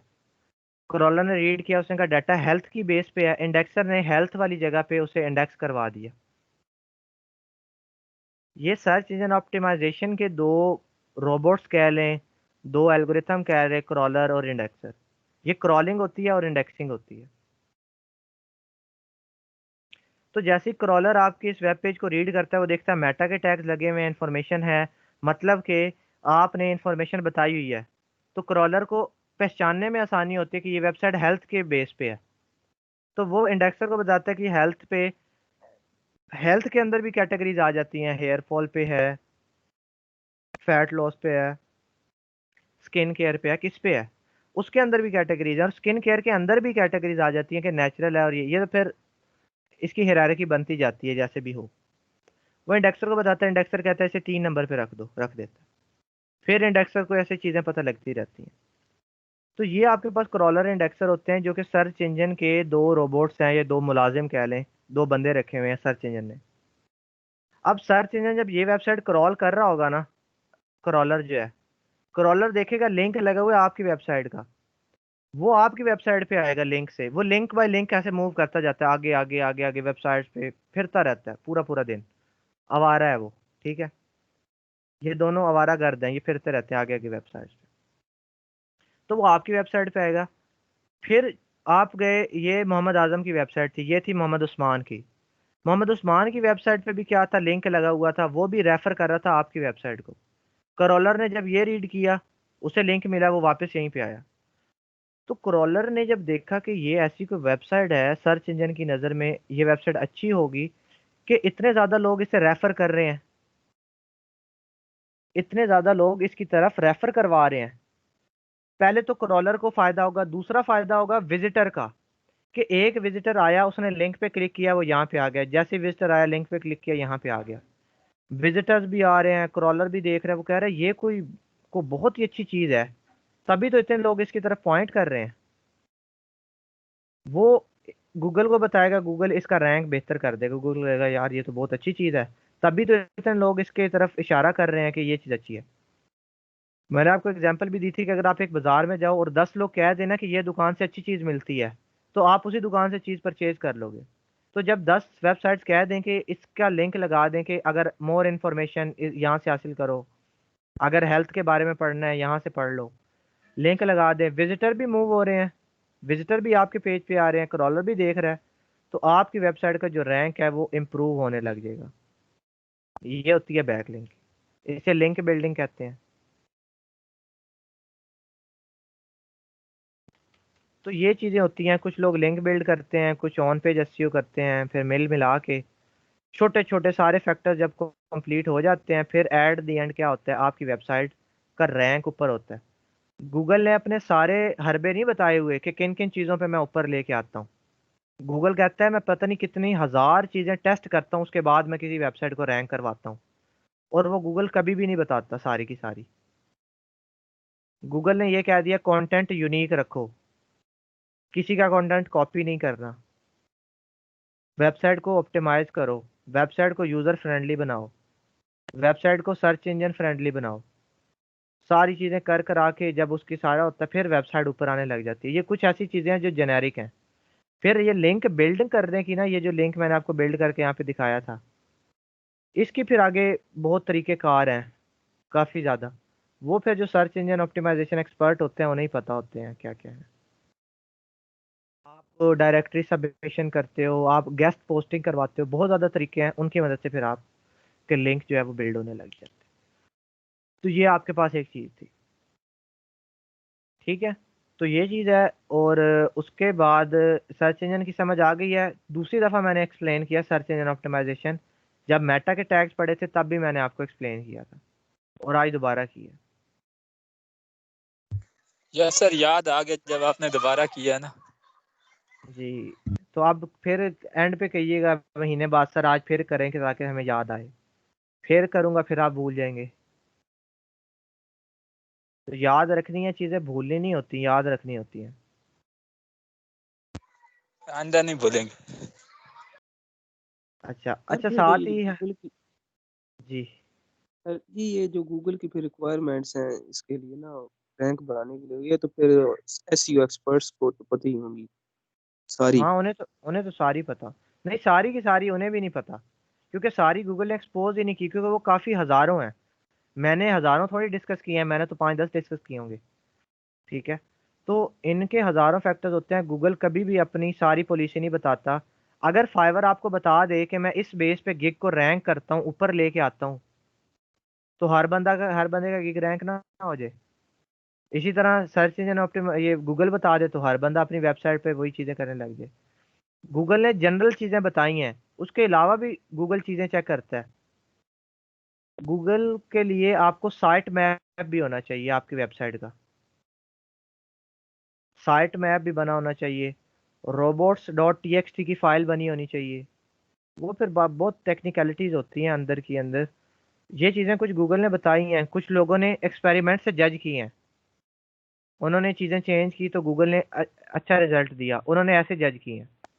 ठीक है, उन बेसिस पे, एक्सपेरिमेंटल बेसिस पे आपके पास चीज़ें जो हैं वो आई। पर 100% मैं कहता हूँ किसी को नहीं पता हो सकती, मेरे हिसाब से तो मुझे ऐसा लगता है, क्योंकि गूगल ने ऐसा 100% एक्सपोज नहीं किया कि ये फैक्टर्स पे वेबसाइट रैंक होती है। कुछ एक्सपोज है, कुछ नहीं। सर वो तो ट्विस्ट ही खत्म हो जाएगा फिर अगर 100% पता चल जाएगा। हाँ, फिर तो सारा ट्विस्ट ही खत्म हो गया, फिर तो हर बंदा सिंपल वही करता रहे।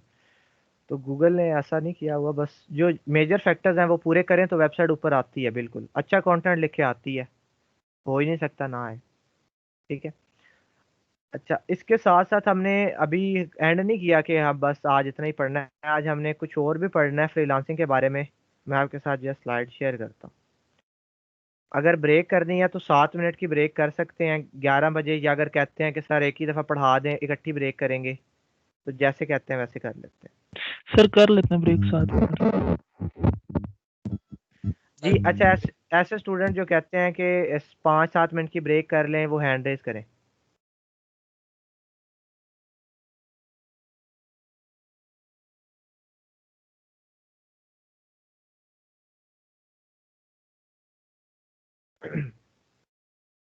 अच्छा, ऐसे स्टूडेंट जो कहते हैं कि सर एक ही दफ़ा पढ़ा लें, एंड हो जाएगा तो फिर लेक्चर एंड हो जाता है, फिर हम ब्रेक ही ब्रेक है। आप लोग हैंड डाउन कर लें, बाकी हैंड डाउन कर लें, और वो हैंड रेज रखें जो कहते हैं सर पढ़ाते जाएं। ये तो बड़े ज़्यादा हो गए हैं, मेजोरिटी हो गई है। अच्छा चलें, हम आगे कंटिन्यू रखते हैं। अच्छा, मैं आपके साथ स्क्रीन शेयर करता हूँ। ये अब ये भी थोड़ी वर्बल बातें ज़्यादा होंगी, तो ये भूल नहीं जानी फ्रीलांसिंग करते टाइम, इन्हें याद रखना है।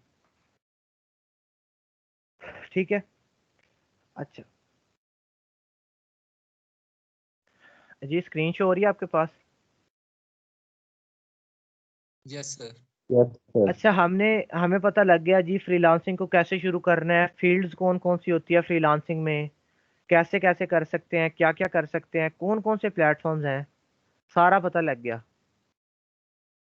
पर एक और ऐसी चीज़ है जो हमारा एटीट्यूड है, जो कि प्रोफेशनल होना चाहिए, वो कौन बताएगा हमें? क्योंकि पाकिस्तानी सबसे ज़्यादा इस चीज़ पे लैग कर जाते हैं कि प्रोफेशनल एटीट्यूड नहीं होता। मैंने फाइवर पे लोगों को आपस में दोस्तों के साथ कम्युनिकेशन करते हुए देखा है, और सुनाओ कैसे हो, इतनी रात को जाग रहे हो, क्या कर रहे हो, फाइवर पे बात कर रहे हैं। अब मैंने तो आज तक फाइवर पे मुझे मेरे सारे फ्रेंड्स के अकाउंट्स पता हैं, कौन क्या कर रहा है, किसकी की कहाँ पे आ रही है, कैसे है, कोई कौन एक्टिव है, कौन नॉन एक्टिव है, पता लग जाता है। मैंने आज तक कभी अपने किसी दोस्त को फाइवर पे मैसेज नहीं किया कैसे हो, क्या कर रहे हो। मैंने लिटरली लोगों की चैट्स देखी हैं, कैसे हो, क्या कर रहे हो, फाइवर पे डॉलर कमाने आए हो, ये वो। भाई फाइवर को आपका चैटिंग प्लेटफॉर्म थोड़ी है। यही बातें करनी है तो व्हाट्सएप पे कर लें, नहीं उधर कर रहे हैं। उसके अलावा क्लाइंट्स की डीलिंग के साथ इतने बेवकूफ़ाना हरकतें कर रहे होते हैं, क्लाइंट्स के साथ इतनी मिसबिहेव कर रहे होते हैं, उससे क्या होता है, उससे आपका फ्रीलांसिंग करियर जो है वो लॉन्ग टर्म नहीं चलता, वो कोलैप्स कर जाता है, फिर ख़त्म। तो हमें सारा कुछ हमने देख लिया, हमें स्किल भी सीख रहे हैं, फ्रीलांसिंग प्लेटफॉर्म्स का भी समझ रहे हैं, पर अगर हमारा प्रोफेशनल एटीट्यूड नहीं है ना, ठीक है, तो कोई फायदा नहीं। ये एटीट्यूड वो वाला नहीं है जिसके हम लोग स्टेटस लगाते थे, I have a attitude you can not handle, मेरा एटीट्यूड ऐसा जिसे तुम हैंडल, वो वाला। ये वहां पे ऐसी कोटेशन नहीं लिख देनी कि सर ने तो एटीट्यूड के बारे में बताया था, ठीक है, वहां पे लिख दें my attitude is my life, ऐसे डोंट बार्गेन विद मी, ऐसे करके इस तरह की टर्मिनोलॉजी नहीं यूज करनी। एटीट्यूड हमारा एक बिहेवियर भी होता है, हमारा एक तरीका सलीका भी होता है कि हम कैसे डील कर रहे हैं चीज़ों को, ठीक है। तो हमारा वो होना चाहिए प्रोफेशनल। आम कम्युनिकेशन में और यहाँ की कम्युनिकेशन में फ़र्क है, आम डीलिंग में और यहाँ की डीलिंग में बहुत फ़र्क है, आम कन्वर्सेशन में और यहाँ की कन्वर्सेशन में बहुत फ़र्क है, और हमें उन सारी चीज़ों का ख्याल रखना है। उसके अलावा हमें ऑनेस्टी का और बहुत ज़्यादा फैक्टर्स हैं जो मिल के हमारा एटीट्यूड डिटरमाइन करते हैं। हम कितने हॉनेस्ट हैं, ठीक है, हम कितने लॉयल हैं, हम कितने इस चीज़ का केयर करते हैं, वो सारी चीज़ें डिटरमाइन करती हैं कि हमारा एटीट्यूड कैसा है। उसके बारे में हम कुछ चीज़ें देखेंगे कि आपने क्या क्या चीज़ें करनी है और किन किन चीज़ों से बचना है, क्योंकि इसके भी कुछ एथिक्स होते हैं। मैंने आपको बताया पहले भी कि फ्रीलांसिंग के भी एथिक्स हैं जो हमें फॉलो करने हैं, तब जाके हम क्या करते हैं, हम एक सक्सेसफुल फ्रीलांसर बनते हैं, अदरवाइज हम कोलैप्स हो जाते हैं, ठीक है। कि there are set of ethical guidelines for freelancer IT as any field, ठीक है। तो क्या है जी, आपको खुद को एक प्रोफेशनल और एथिकल मैनर में रिप्रेजेंट करना चाहिए। अब वो एथिक्स क्या हैं, इन एथिक्स के अंदर रिस्पेक्ट और ऑनेस्टी जो है ना वो प्रायोरिटीज है, कि आप अपने प्रोफेशन को, आप अपने क्लाइंट को, आप अपने काम को कितनी रिस्पेक्ट देते हो। आपने हर मोटिवेशनल स्पीकर से सुना होगा कि अगर आप अपने काम की रिस्पेक्ट करते हो ना, तो काम आपकी रिस्पेक्ट करता है, चाहे वो कोई काम है। पर अगर आप अपने काम की ही रिस्पेक्ट नहीं करते, तो वो काम आपकी भी रिस्पेक्ट नहीं करता। और मेरा ये मानना है कि जो चीज़ अगर आपको रिस्क देती है, चाहे आपको वो जॉब नहीं भी पसंद, आपके पैशन के अगेंस्ट है, पर आपको रिस्क तो देती है ना, उसे कभी भी बुरा भला नहीं कहना चाहिए, चाहे आप उससे नाखुश ही क्यों ना हो, उसे कभी भी बुरा भला नहीं कहना आपने। फाइवर पे बुरे क्लाइंट मिल जाएंगे तो क्या आप गालियां निकालने लग जाएंगे फाइवर को? नहीं, ठीक है। अच्छा, and you will be expected to include this in your behaviour. आपके पास ये नहीं है कि बस कर लिया, कभी कभार कर लिया, इसे आपने अपने बिहेवियर में इंक्लूड कर लेना है हमेशा के लिए।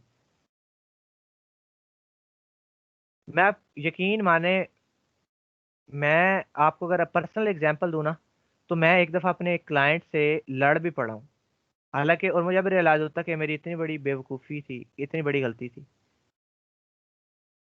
उसने मुझे एक वेबसाइट का ऑर्डर दिया, कम्युनिकेशन हमारी प्रॉपर नहीं हुई, मैंने वेबसाइट बना दी कस्टम, उसे वर्डप्रेस में चाहिए थी, मैंने उसे डिलीवर किया, कहता मुझे तो वर्डप्रेस में चाहिए थी, कस्टम तो चाहिए ही नहीं। मैंने कहा ये तो उस टाइम मैंने क्वेश्चन पूछा, तुमने मुझे प्रॉपर आंसर नहीं किया, मेरी गलती नहीं है, तुम्हारी है। और हमारी अच्छी खासी बहस हुई इस चीज़ पे। मैं भी आगे से कह रहा था क्या मैंने वर्डप्रेस पे बना के नहीं देनी, मैंने बना दी एक दफ़ा। वो कह रहा था कि क्यों, मैंने तो कहा ही नहीं था आपको ये। मैंने कहा जब मैंने क्वेश्चन पूछा आपने प्रॉपर आंसर नहीं किया। और हमारी काफ़ी बहस हुई, और बाद में मुझे रियलाइज़ हुआ, एट द एंड वो ऑर्डर कैंसिल हो गया। और मुझे बाद में अपनी गलती रियलाइज़ हुई कि ये मैंने क्या किया था, ये तो इतनी बेवकूफ़ाना हरकत की है मैंने। तो ये चीज़ आपने करनी नहीं है। चलो मैंने तो की, फिर मुझे बाद में रियलाइज़ हुआ, आपको पहले रियलाइजेशन होनी चाहिए कि ऐसा नहीं करना। किसी भी, आपने, यानी कि डिसरिस्पेक्ट से बात नहीं करनी। क्लाइंट होते हैं जो कि सही तरह बात नहीं करते, आपने रिस्पेक्ट का जो दामन है ना वो नहीं छोड़ना कभी भी, आपने उससे इज्जत और एहतराम से ही बात करनी है, ठीक है। अच्छा, उसके बाद आया जी, what ethical standards are required for of a professional, कि एक प्रोफेशनल के लिए क्या एथिकल स्टैंडर्ड्स होने चाहिए, ठीक है। अच्छा, कस्टम मतलब इस तरह से कह लें कि मैंने लैंग्वेजेस पे बना दी थी, उससे वर्डप्रेस पे चाहिए थी, मैंने HTML CSS की मदद से बना दी। अच्छा, अब हमारे पास क्या है कि what ethical standards are required of a professional, कि कौन से ऐसे एथिकल स्टैंडर्ड्स हैं जो एक रिक्वायर्ड होते हैं प्रोफेशनल के लिए। एक जो प्रोफेशनल होता है ना, वो अभी कभी भी अपने प्रोफेशन को, अपने प्रोफेशनल बिहेवियर को, प्रोफेशनलिज्म को सेक्रीफाइस नहीं करता डॉलर्स की अमाउंट पे। ये नहीं है कि इसकी यहाँ पे वो आ जाता है ग्रीडीनेस, कि जैसे ही पैसे बढ़े आपका प्रोफेशनलिज्म तो चला गया कहीं पे और आपने तो छोड़ दिया कि जी डॉलर इतने ज्यादा है। $1000 का ऑर्डर मिलने लगा तो आपने कहा जी मैं ये भी कर लूंगा, ये भी। ठीक है, आपको अब इससे क्या मुराद है, मैं आगे इस चीज को मजीद एक्सप्लेन करूंगा कि आपने डॉलर्स के पीछे क्या लिखा हुआ है, अपने प्रोफेशनलिज्म को सेक्रीफाइस नहीं करना। आपका एक मुस्बत एटीट्यूड होना चाहिए अपने क्लाइंट्स के साथ और पब्लिक के साथ जिनके साथ आप डील कर रहे हो। अब कैसे होना चाहिए, आगे हम इसकी डिटेल में चलते हैं। अच्छा, how much you are being paid for a job is important but it is not necessarily the most important consideration. इससे ये मुराद है कि एक काम के कितने पैसे मिल रहे हैं ये इंपॉर्टेंट जरूर होता है, पर हर सिनेरियो के अंदर यही आपकी सबसे इंपॉर्टेंट कंसिडरेशन नहीं होनी चाहिए कि हर सिनेरियो में आप सिर्फ पैसे ही देखो।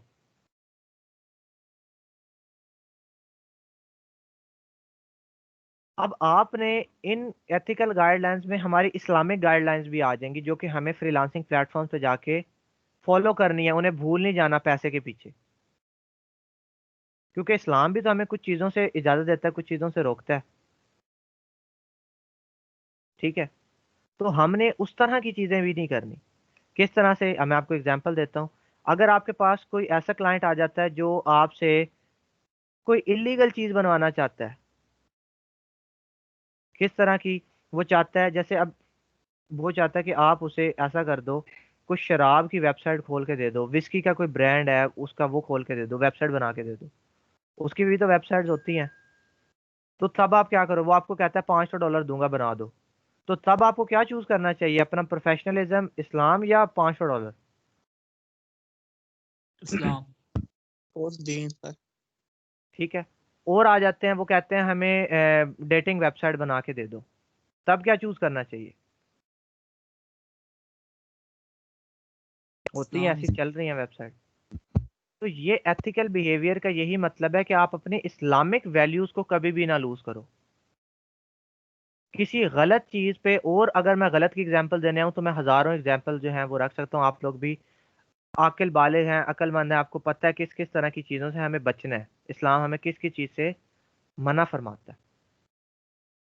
तो वहां पे हमने अपना एथिकल बिहेवियर को करना है, ये नहीं कि $1000 दे रहा है तो कोई भी काम कर दें। और इसी तरह की एग्जांपल है, मुझे हमाद ने शेयर की थी, असद, लास्ट जब मैंने उन्हें ये बात बताई, उन्होंने कहा कि सर मेरे फेलोज होते थे एंड्रॉयड डेवलपर थे, क्योंकि हमाद एंड्रॉयड डेवलपमेंट भी करते हैं।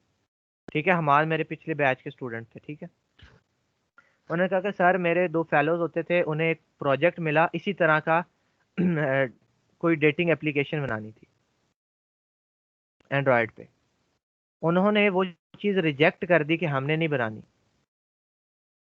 क्या हो गया कि कुछ टाइम के बाद विद इन अ वीक उन्हें उससे भी बड़ा प्रोजेक्ट जो है वो मिल गया। जितने का उन्होंने रिजेक्ट किया था ना प्रोजेक्ट, उससे भी बड़ा प्रोजेक्ट उन्हें मिल गया। और ऐसा वाकई होता है, क्योंकि आपके पास ऐसे क्लाइंट्स आएंगे, क्योंकि दूसरी वेस्टर्न कंट्रीज में या दूसरे वहां पे तो ये शराब हराम थोड़ी है, ये तो इस्लाम में हराम है ना, वहां पे तो चल रही है, लोग सेल आउट कर रहे हैं, खरीद रहे हैं, वहां पे तो ओपनली आप यूज कर सकते हो, कोई लॉ उसको रोकता नहीं है। यहाँ पे तो लॉ रोकते हैं ना उसे। तो वहां पे उनकी वेबसाइट पे क्या आप बना के दे दोगे कि ये लो ठीक है आप सेल आउट करो? आप भी कहीं ना कहीं इन्वॉल्व तो जरूर होना उस चीज में। ठीक है, तो इस तरह के जो काम है वो आप लोगों ने नहीं करने। दूसरी चीज क्या है, you must never your skills with malicious intent. Professional has very valuable knowledge that can be used to perform activities that are not in best interest. आपके पास क्लाइंट आ जाता है समटाइम्स जिसे कोई इंफॉर्मेशन नहीं है, आपके पास तो इंफॉर्मेशन है, आप उसे क्या करोगे? आप उसे कहोगे घुमा फिरा के पैसे बढ़ाने की कोशिश करोगे, या अगर काम इतना बड़ा नहीं है तो उससे उतनी ही अमाउंट चार्ज करो, क्योंकि उससे चीज का पता नहीं है। इसी तरह से जैसे पाकिस्तान के अंदर होता है, जैसे वो सरेआम का एक प्रोग्राम है कि उसने न्यू ट्यूब डलवाई और बाइक मैकेनिक के पास ले आया, उसे कहा कि तुम इसका पंचर चेक करो, न्यू ट्यूब पिछली दुकान से डलवाई है और आके इसका पंचर चेक करो, मैं बस ये मेडिसिन लेके आया या मैं कॉल करके आ रहा हूँ। 10-15 मिनट के बाद वो वापस आया, उसने कहा जी आपके 2 पंचर है, हालांकि न्यू ट्यूब है, कोई पंचर था ही नहीं, मैकेनिक ने कहा 2 पंचर है। तो उन्होंने कहा ये बिल है, ये डेट देख लो, ये टाइम, ये अभी ये पीछे वाली शॉप से तो मैंने डलवाई है। तो वो आगे से शर्मिंदा नहीं हुआ। मैकेनिक कहता कि मैं अगर डालना चाहता मैं 4 भी तो डाल सकता था, आप मेरी ईमानदारी देखें कि मैंने तो 2 पंचर आपके खाते में डाले। कितनी कितनी चीज पे हम बेईमानी कर देते हैं, छोटी छोटी चीज पे, पंचर पे। आप अपनी मोटरसाइकिल मैकेनिक के पास लेके जाएं, थोड़ा सा काम होना हो वो कह देगा जी इसका तो इंजन खुलेगा, आप चले जाएं कल आना। आप लैपटॉप की मिसाल ले लें, आप लैपटॉप लेके जाते हो ना, छोटा सा काम होता है, वो आपको कहते हैं ये छोड़ दें कल तक हो जाएगा, इसका ये मसला है। आपको नहीं पता, उसे तो पता है, वो झूठ बोलेगा आपसे। आप छोड़ के चले जाओगे, कल आओगे इसकी बैटरी नहीं डाली है, इसकी हार्ड फारिग हो गई थी, 15,000 रुपये दे दें, हालांकि बेशक छोटा सा काम किया हो, और हार्ड आपकी निकाल के कोई और हार्ड लगा के चलो। तो ये सारे काम कहाँ पे हो रहे हैं? पाकिस्तान में। तो यही काम अगर मैं फ्रीलांसिंग प्लेटफॉर्म पे जाके करना चाहूँ तो नहीं कर सकता? बिल्कुल कर सकता हूँ। मेरे पास एक क्लाइंट आया, उसे नहीं पता ये काम कैसे होना है, मुझे तो पता है ना, तो मैं उसे कह दूं ये ऐसे घुमा फिरा के, ताकि मैं उससे ज़्यादा पैसे ले सकूं। तो ये काम भी नहीं करना। आप लोगों ने अपने, यही तो एथिक्स होते हैं, यही तो आपकी ऑनेस्टी है, जो कि आपने कभी भी नहीं छोड़नी, वो चीज़ हमेशा अपने साथ पल्ले बांध के रखनी है। ठीक है? You must behave in a dependable and trustworthy manner. Hence, it would be extremely unethical to complete a task at a time period that is longer than needed in an effort to achieve a higher fee. वही बात कि task हो जाता है आपका, छोटा सा task है, 5-10 मिनट में हो जाएगा, आप कहते हो कि इसमें तो इतना टाइम लगेगा, मुझे कोड करना है, मुझे ये करना है, ये फजूल बातें उसे सुनाते हो और कहते हो कि इतना टाइम लग जाएगा। किसके लिए? सिर्फ आप हायर फी चार्ज कर सको, ज़्यादा पैसे चार्ज कर सको।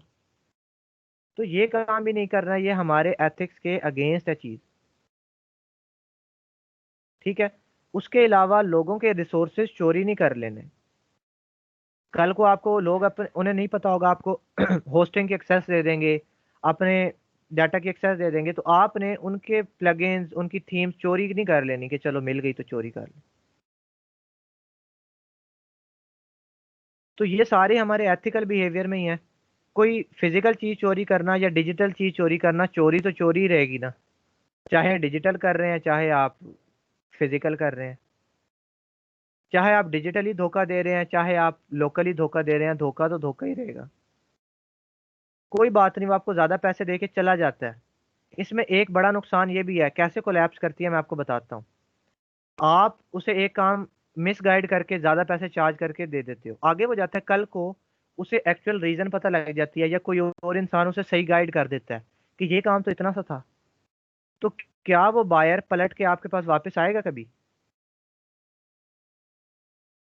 कि आओ मुझे एक और दफा नो धोखा दे? सर। कभी भी नहीं आएगा।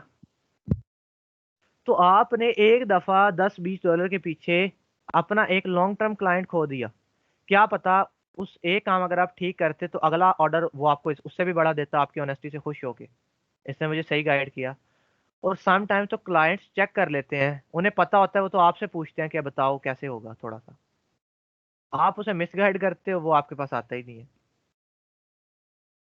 तो जब आप ऐसी हरकतें अडॉप्ट करोगे ना, तो आपके लॉन्ग रन में चलने के चांसेस बड़े कम है। पर अगर आप प्रोफेशनल बिहेवियर और प्रोफेशनल एटीट्यूड को अपने अंदर एम्बेड कर लोगे, आप एक लॉन्ग रन में कामयाब रहोगे। कितनी गाइडलाइन मैंने आपको दी हैं कि इस्लाम के अगेंस्ट नहीं जाना, अपनी ऑनेस्टी के अगेंस्ट नहीं जाना, अपने एथिक्स को नहीं छोड़ना, जो जो हमें इस्लाम ने सिखाए हैं, बचपन से दीन ने सिखाए हैं, वो नहीं छोड़ना। ठीक है? उसके अलावा कुछ चीज़ें हैं कि जो एजुकेशन है एक प्रोफेशनल की वो चलती रहती है। बेशक उसके पास कोई सर्टिफिकेशन है जो भी है, पर एजुकेशन नहीं रुकती। जैसे मैं आपको पहले भी कहता हूँ कि जो लर्निंग है वो तभी रुकती है जब आप मरते हो, उससे पहले लर्निंग नहीं रुकनी चाहिए। कॉलेज यूनिवर्सिटी हमारा एक बड़ा, मैं वही तो कह रहा हूँ, हमारे पास चीज़ों की डेफिनेशन बड़ी गलत है कि सीखना तब तक है जब तक यूनिवर्सिटी में पढ़ रहे हैं, और उसमें भी सीखना क्या है, बस अटेंडेंस लगानी है और बस आ जाना है, पढ़ लेना है कुछ लोगों ने जो कि वाकई है कि हमारी छोटी छोटी चीज़ों की डेफिनेशन बड़ी गलत है। अगर हम ठीक करें हमारा माशरा ठीक हो जाए। ठीक है जी असद। सर मैं एक प्रैक्टिकल एग्जांपल देना चाहूँगा कि एक अच्छे काम और बुरे काम में क्या फ़र्क है। सर एक मेरा कज़न है, तो सर वो गया था, यूरोप गया था आज से तकरीबन 20 साल पहले। सर वो गया था तो उधर उसने ना ब्लैक मनी मतलब के कमाना शुरू कर दी थी। नशा बेचता था, पता नहीं कहीं से कंट्रैक्ट हो गया था उसका, बहुत पैसे मतलब के न कमा रहा था, बहुत ज़्यादा, हद से ज़्यादा। तो अभी 5 साल भी नहीं गुजरे थे उसके बाद वो कमाना मतलब कि बंद हो गया। वो खुद नशे पे लग गया, जो बेचता था वो खुद करने लग गया। और वो सर अब इधर ही होता है, पाकिस्तान। मतलब कि उसकी हालत बहुत बुरी है, अभी इलाज करवा रहा है सर, लेकिन अब पहले ऐसा नहीं है बिल्कुल भी। बिल्कुल ठीक है, आपने बताया कि गलत काम का एट द एंड अंजाम गलती होता है। हमें अपेरेंटली ऐसा लग रहा होता है कि भाई खत्म हो गया, कि बच गए हम चीज़ों से, पर ऐसा नहीं होता। ठीक है, बिल्कुल मैं भी कह रही है कि it's never ending process. Learning कभी एंड नहीं होनी चाहिए, चाहे आपकी एज कितनी भी हो जाए, चाहे ये कोर्स खत्म हो जाए, चाहे आपकी यूनिवर्सिटी खत्म हो जाए, चाहे आपकी पीएचडी खत्म हो जाए, लर्निंग नहीं रुकनी चाहिए। हर नए दिन कुछ ना कुछ लाजमी सीखने की कोशिश किया करें। इसीलिए मैं आपको कहता हूँ कि कोई ना कोई बात लाजमी शेयर करें, कोई ना कोई लाजमी शेयर करें, ताकि एटलीस्ट हर दिन आपको कुछ ना कुछ नया तो पता लगे सीखने को। कोर्स में तो चल ही रहा है, कुछ इस्लामिक भी पता लगे। मुझे भी कोई ऐसी बात बताएं जो आपसे मैं सीखूं, अच्छी लगे मुझे। मेरे लास्ट बैच से मैंने इतनी चीज़ें पिक की हैं, अपनी लाइफ में इम्प्लीमेंट करने की कोशिश की हैं, जो कि मुझे वाकई ही अच्छी लगी। ठीक है, डेली, जैसे मैंने आपको बताया कि डेली कोई ना कोई स्टूडेंट्स बताते थे, आप भी जैसे बताते हैं कि सर आज की ये चीज़ है, ये अच्छी बात है, तो आप लोगों से भी मुझे बहुत सीखने को मिलता है। तो ये एक एटीट्यूड ऐसा बना लें कि जी हर टाइम सीखने का रखें कि जी सीखना है सीखना है, तो इंशाल्लाह फिर ऐसा होएगा ही नहीं कि आप ना सीखो, सीखते जाओगे और कामयाब तो बंदा होता ही जाता है जब सीखता जाता है। तो प्रोफेशनल की जो एजुकेशन है वो ऑन गोइंग रहनी चाहिए हमेशा। You must continuously develop your skills and professionalism. A certification alone does not represent a complete education. कि सिर्फ एक डिग्री होना आपकी कंप्लीट एजुकेशन नहीं है। खुद ही देख लें कितने डिग्री होल्डर जिनके पास प्रॉपर एजुकेशन नहीं है, डिग्री होल्डर्स हैं, पर क्या है कि जॉब्स वगैरह के पीछे चल रहे हैं। बेरोजगारी आप देख सकते हैं पाकिस्तान में कितनी ज़्यादा है। ठीक है, तो वही है कि मैं आपको इसलिए कहता हूँ कि खुद जो क्या कहते हैं, इमरान खान ने जो बात की थी, मैं मुझे तो वो बात बड़ी अच्छी लगी थी, बाकियों को बड़ी वो बुरी लगी है बात, तो मुझे पर्सनली तौर पे बुरी नहीं लगी। कि अगर आपको सही पोटेंशियल का पता लग जाए ना, तो आप गवर्नमेंट की नौकरी के पीछे कभी ना भागो। क्यों? क्योंकि अगर आपको अपने पोटेंशियल का पता लग जाए, अगर आपको अपना पैशन ढूंढना, हाँ अगर आपका वाकई पैशन गवर्नमेंट जॉब है तो मैं कहूँगा आप करो। पर अगर आपका पैशन कुछ और है तो उस चीज़ को भी साथ साथ कंटिन्यू रखो। और कैलकुलेटेड रिस्क लेने चाहिए, ये नहीं कि सोचा और चलो जी छोड़े हर चीज़। हमेशा कैलकुलेटेड रिस्क लें, इंशाल्लाह चीज़ें खुद ही अलाइन होती जाएंगी। छोटी छोटी चीज़ें अपनी आदत में ऐड अप करते जाएं, एक दिन देखेंगे एक बहुत बड़ा चेंज आ जाएगा। तो इसी तरह से होता है। दूसरी बात एनवायरनमेंट की आ जाती है। एनवायरनमेंट क्या है? Have you build a home and work environment that encourage your success. हमारे पास एनवायरनमेंट होना चाहिए जहाँ पे हम बैठ के काम करें। ज़रूरी नहीं है घर जाके आज ही फादर से लड़ाई करने लग जाए कि मुझे ये टेबल लेके दें, मुझे ये इक्विपमेंट लेके दें, लैपटॉप लेके दें, मेरी स्पेस बनाएं, मेरा कमरा अलग करें, मैं वहाँ पे बैठ नहीं। सिर्फ और सिर्फ एक जगह को आपने कह देना कि मेरी मेरी वर्किंग स्पेस है। कैसे? अगर आपके पास टेबल नहीं है कोई बात नहीं, एक छोटा सा एरिया रखें जहाँ पे सिर्फ आप बैठ सकते हैं और अपना कंप्यूटर लैपटॉप रख सकते हो। आप कह दें कि जी ये मेरा ये कुशन है, यही मेरी वर्किंग स्पेस है, इस कुशन पे बैठ के मैं काम करूंगा। एक कुर्सी है आपके पास, आप कहें ये कुर्सी मेरी वर्किंग स्पेस है, एक छोटा सा टेबल है, टेबल तो बंदा खुद भी बना सकता है, छोटी सी चीजें इकट्ठी करे, कील हथौड़ी ले, जैसा भी बनाएंगे, अगर खुद आप बना सकते हो एक छोटा मोटा टेबल तो ठीक है। कल को जब आप अर्निंग करोगे तो इसीलिए मैं आपको कहता हूँ कि खुद पे इन्वेस्ट करें, अपने ऊपर, अपने सिस्टम्स को बेहतर करें, अपने लैपटॉप्स को अपग्रेड करें, अपने स्पेस को अपग्रेड करें टाइम टू टाइम। ऐसी चीज़ों पे इन्वेस्ट करें जो कि आपकी प्रोडक्टिविटी इंक्रीज करती है, ना कि ऐसी चीज़ों पे इन्वेस्ट करें जो कि सिर्फ आपको वक्ती प्लेयर देता है, जैसे कि बहुत सी चीज़ें आ जाती हैं इसमें। तो ज़रूरी नहीं है कि आप जितने रिसोर्सेज हैं उतने में ही काम करें, घर वालों को तंग करने की कोई ज़रूरत नहीं है। एक स्पेस कह लें कि जी ये मेरी जगह, वहीं पे बैठ के काम कर लें। Surround yourself with a supportive team to help you make your journey to the writers. इससे क्या मुराद है? अपनी कंपनी बेहतर करें। ये तो हर जगह हमें सुनने को मिलता है कि जैसी कंपनी होगी वैसे आप। जितने भी मोटिवेशनल वीडियो उठा के देख लें, सारे यही कहेंगे कि अगर आपके दोस्त अच्छे हैं आप अच्छे होगे, अगर आपके दोस्त बुरे हैं आप भी बुरे हैं। वो कहते हैं एक मैंने आप वो इंडियन एक मोटिवेशनल स्पीकर हैं सोनू शर्मा, उनकी वीडियो देखी है किसी ने? वो जो स्टेज पे ऐसे चलते रहते हैं तेज तेज, सोनू शर्मा नाम है, मार्केटिंग यस वगैरह पे, नेटवर्किंग पे यस सर, ज्यादा वीडियोस बहुत बनाते हैं। अच्छे सर। अक्सर लोगों ने उनके वो व्हाट्सएप पे स्टेटस भी लगाया होता है। और जो अच्छा, टिकटॉक पे टिकटॉक पे भी है मेरे ख्याल से, पर लोगों ने उनकी वो छोटी छोटी सी वीडियोस जो है ना वो लगाई होती है अपने व्हाट्सएप स्टेटस पे। तो उनकी एक वीडियो है कि इसी तरह से वो यानी कि बता रहे हैं कि अगर आपके दोस्त जो हैं उनकी एवरेज इनकम 30,000 है, तो अगली जो 30,000 इनकम है ना वो आपकी होगी, क्योंकि आप भी उसी सर्कल में रहोगे बस। पर अगर आपके दोस्तों की जो अर्निंग है, इनकम है, वो अगर मिलियन में है या वो लैक्स में भी है, तो अगली जो मिलियन या लैख इनकम है वो आपकी होगी। क्यों? क्योंकि आपका सर्कल ही वैसा जो आपको इनकरेज कर रहा है। अपने आप को हमेशा स्पोर्टिव लोगों के साथ बांध के रखें, टॉक्सिक लोगों के साथ कभी भी ना बनाए अपनी दोस्ती यारी। ये वो टॉक्सिक में और स्पोर्टिव में बहुत फर्क होता है। इर्द गिर्द अपना सर्कल पहचाने कि मेरा कौन मेरे लिए अच्छा है और कौन मेरे लिए बुरा है, उसके साथ ज़्यादा टाइम गुजारें जो आपके लिए अच्छा है, उसके साथ कम टाइम गुजारें जो आपका टाइम ज़ाया करने के लिए आपके साथ है। ठीक है। और अगर आप अपनी फील्ड की बात करें तो अपनी फील्ड में आप क्या कर सकते हो?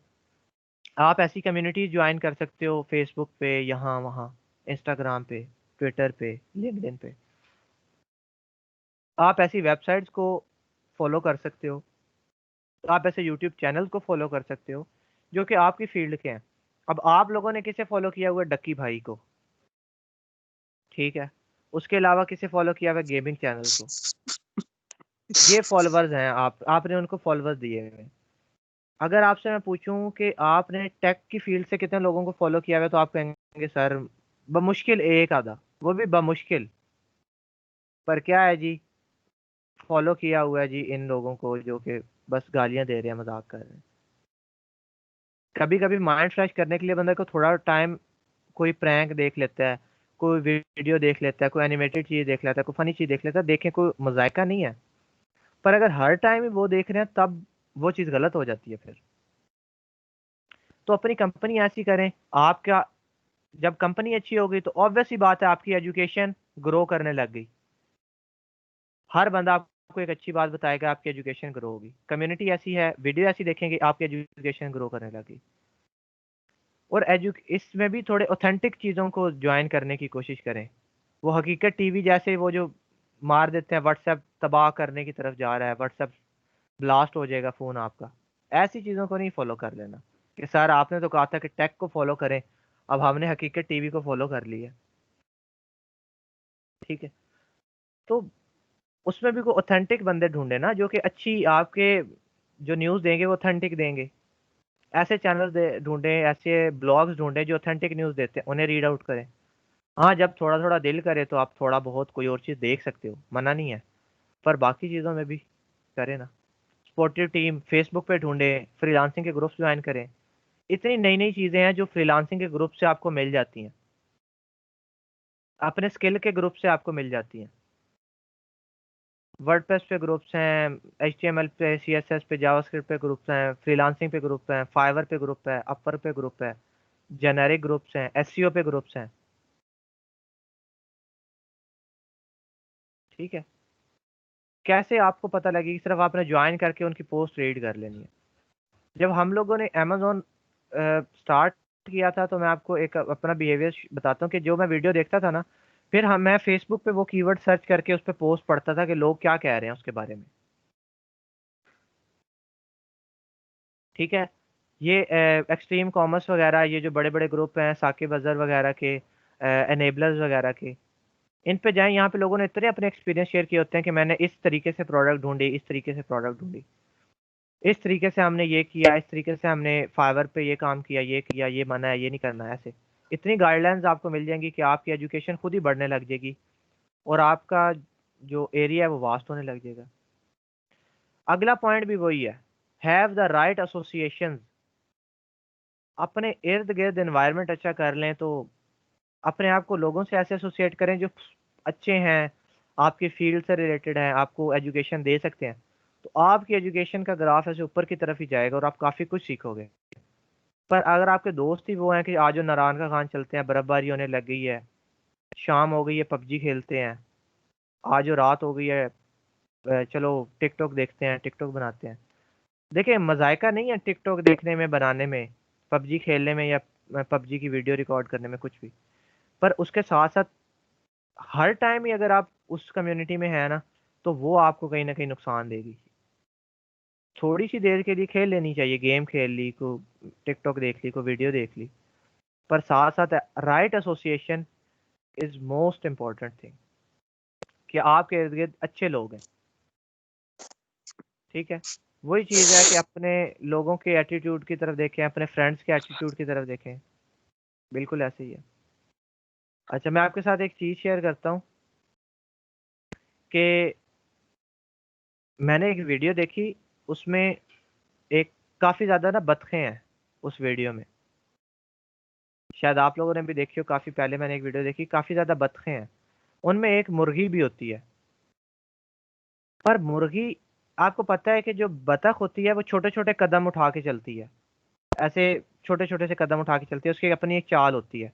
और मुर्गी की एक अपनी चाल होती है, वो थोड़ा सा तेज चलती है और उसके कदम भी थोड़े बड़े बड़े होते हैं। तो मैंने क्या देखा कि चूंकि वो बतखों की कम्युनिटी में रह रही थी, तो मुर्गी भी वैसे ही चल रही थी जैसे बतखें, ऐसे छोटे छोटे कदम उठा के। किस वजह से? क्योंकि उसकी कम्युनिटी ऐसी थी। तो अगर आपकी कम्युनिटी अच्छी है तो आप भी अच्छे कामों की तरफ जाएंगे, और अगर कम्युनिटी बुरी है तो ऑब्वियस सी बात है, बुरे कामों की तरफ आप ज़्यादा अपील होगा, आपको ज़्यादा दिल करेगा कि मैं ये काम करूं। जी असद। सर मैं इसमें ऐड करना चाहूँगा कि असल में ना, जो असल फैक्ट ना होता यही है कि इंसान खुद वैसा होता है तब उस कंपनी में जाता है। ये कोई नहीं है, कोई कंपनी इस तरह कोई बुलाती नहीं है। इंसान खुद, उसकी फितरत में वो लिखी होती है वो बातें सब, उससे अच्छा लगता है वैसी चीजें, वो तब जाता है। अगर अच्छा इंसान हो वो कंपनी खुद अच्छी बना लेता है ऑटोमेटिकली। जी असद, बिल्कुल ठीक है। तो वही तो हमें करना है कि अगर हमारे अंदर अभी भी कुछ इस तरह की गलत आदत या चीज़ें मौजूद हैं, हमने नहीं किया, तो हम खुद अब, क्योंकि वो बात आपकी बिल्कुल बजाय है कि जो चेंज है ना, वो सबसे पहले पर्सनल तौर पे होता है, अपने आप से शुरू होता है। तो सबसे पहले आपने खुद कोशिश करनी है कि आप ऐसे लोगों के साथ खुद को एसोसिएट करो, ऐसे अच्छे लोग ढूंढो, अच्छी बात करो, तो तब आपकी वो चीज़ खुद ही इन्हेंस होने लग जाएगी। और जब आप खुद को जोड़ोगे अच्छे लोगों के साथ, तो ऑब्वियस सी बात है, फिर आप चीज़ें सीखोगे भी ज़्यादा और करोगे भी ज़्यादा अच्छे से। उसके बाद है बिकम वैल्यूएबल, लोगों के लिए वैल्यूएबल बन जाए। ये वो बहुत बड़ा पॉइंट है जो हमारी कम्युनिटी में बहुत कम है। हम वैल्यूएबल नहीं है दुनिया के लिए, हमें चीज़ पता भी है, हम दुनिया को नहीं बताते। हमें पता है चीज़, पर हम नहीं बता रहे। क्यों? क्योंकि किसी और को पता ना लग जाए। और हालांकि कहा जाता है कि इल्म बांटने से बढ़ता है। इसकी मैं बड़ी अच्छी एग्जांपल देता हूँ कि आप अगर वैल्यूएबल बन जाओगे ना, तो लोग आपको एज अ रिसोर्स की तरह जाने लग जाएंगे। The most value you provide the more you will attract clients को भी आप अट्रैक्ट करोगे। आइजोमर कहता है जी कि गिव फर्स्ट, कि पहले दो, and become known as a resource, और एज अ रिसोर्स जाने जाओ, कि पहले दे दो और रिसोर्स बन जाओ उस चीज का। ठीक है, अब इससे क्या मुराद है मैं आपको एक्सप्लेन करता हूँ। एक बड़ी प्रैक्टिकल एग्जांपल देता हूँ। अगर आप फेसबुक के ग्रुप्स वगैरह में मौजूद हैं, किसी को कोई मसला आया है, कोई परेशानी आई है, आपको उसका आंसर पता है, आप उसे आंसर लिख दो पूरा कि आप ये गलत कर रहे हो, ये ठीक करो ये। अब आप तो देखोगे ही देखोगे कि उस इंसान को फायदा होगा, प्लस हो सकता है 3-4 लोग ऐसे रीड कर लें जो कि क्लाइंट्स हों, जिन्हें वही काम करवाने की जरूरत हो पर उनके पास टाइम ना हो, तो पॉसिबिलिटी बढ़ जाएगी कि वो आपको हायर कर लें कि भाई तुम्हें तो पता है, तुम आके मेरा काम कर दो। पर अगर आपने किसी को आंसर ही नहीं किया, किसी को बताया ही नहीं, तो पहली बात आपने ना तो किसी की हेल्प की, ना ही आपने कोई अपॉर्चुनिटी अपने लिए जनरेट की।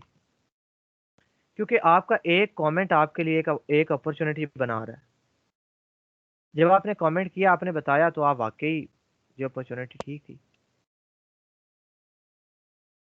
ठीक है, do this by starting an enzyme, submitting articles about your niche, giving helpful tips through social media, sending helpful tips to your prospects and more without asking for anything in return। कि हर चीज पैसे की गर्ज से नहीं करनी कि भाई वापस कुछ मिलेगा तो करेंगे। When you do, you will be seen as someone who is not only knowledgeable but is willing to help others succeed। जब आप करोगे तो आप जाने जाओगे कि सिर्फ और सिर्फ आपके पास नॉलेज ही नहीं है, आप दूसरों की हेल्प करके भी क्या होते हो, खुश होते हो। तो ये चीज़ आपको बेनिफिट करेगी, जो मैंने आपको एग्जांपल दिया कि जब आप एक अच्छा कमेंट करते हो ना, तो हो सकता है एक बंदे को फायदा हो, प्लस 2 क्लाइंट्स आपको देखें कि यार ये तो काम कर रहा है। फिर इसी तरह आप दूसरा कमेंट किसी और को कर रहे हो, तीसरा किसी और को, एक पोस्ट कर रहे हो, एक नई चीज़ शेयर कर रहे हो, करते करते आप डिफरेंट पोस्ट करते हो, डिफरेंट कमेंट्स करते हो, आप उस कम्युनिटी के अंदर एक एक्सपीरियंस पर्सन माने जाते हो। और मोस्ट प्रोबेबली अगर वहाँ पे कोई क्लाइंट आता है तो वो आपकी पोस्ट देख के आपको चूज कर लेता है। और फेसबुक पे लोग चूज करते हैं, क्यों नहीं चूज करते, बिल्कुल मिलते हैं। ठीक है, क्यों होता है, ये सिर्फ वैल्यूएबल बन जाए, लोगों के लिए मदद करने वाला हेल्पिंग हैंड बन जाए बस। ठीक है, और क्या है जी, टेक एडवांटेज ऑफ अपॉर्चुनिटी। कि जो भी अपॉर्चुनिटी मिलती है उसे ग्रैब कर लें, उसे जाने ना दें। किसी दोस्त ने कोई काम दिया है, किसी और ने किया है, मैं कहता हूँ अगर कोई फ्री में भी काम करवाता है ना, तो उसका करके दे दो कि चलो कुछ नहीं मिला, आपका एक्सपीरियंस तो बढ़ा, आपके पोर्टफोलियो में एक चीज तो ऐड अप हुई, फ्री में करके दे दो कि ये लो भाई, खैर है कोई बात नहीं। क्योंकि वैसे भी तो प्रोजेक्ट नहीं है आपके पास, अगर फ्री में कर दोगे तो एक तो एक्सपीरियंस बढ़ जाएगा, दूसरा आपका स्किल ज्यादा बेहतर हो जाएगा, शार्प हो जाएगा। कभी भी अपॉर्चुनिटी को तब तक रिजेक्ट ना करो जब तक वर्क का बर्डन हो। जैसे मैं आपको कहता हूँ, कभी भी रिजेक्ट ना करो जब बहुत ही ज्यादा हेक्टिक हो जाए, तब रिजेक्ट करो।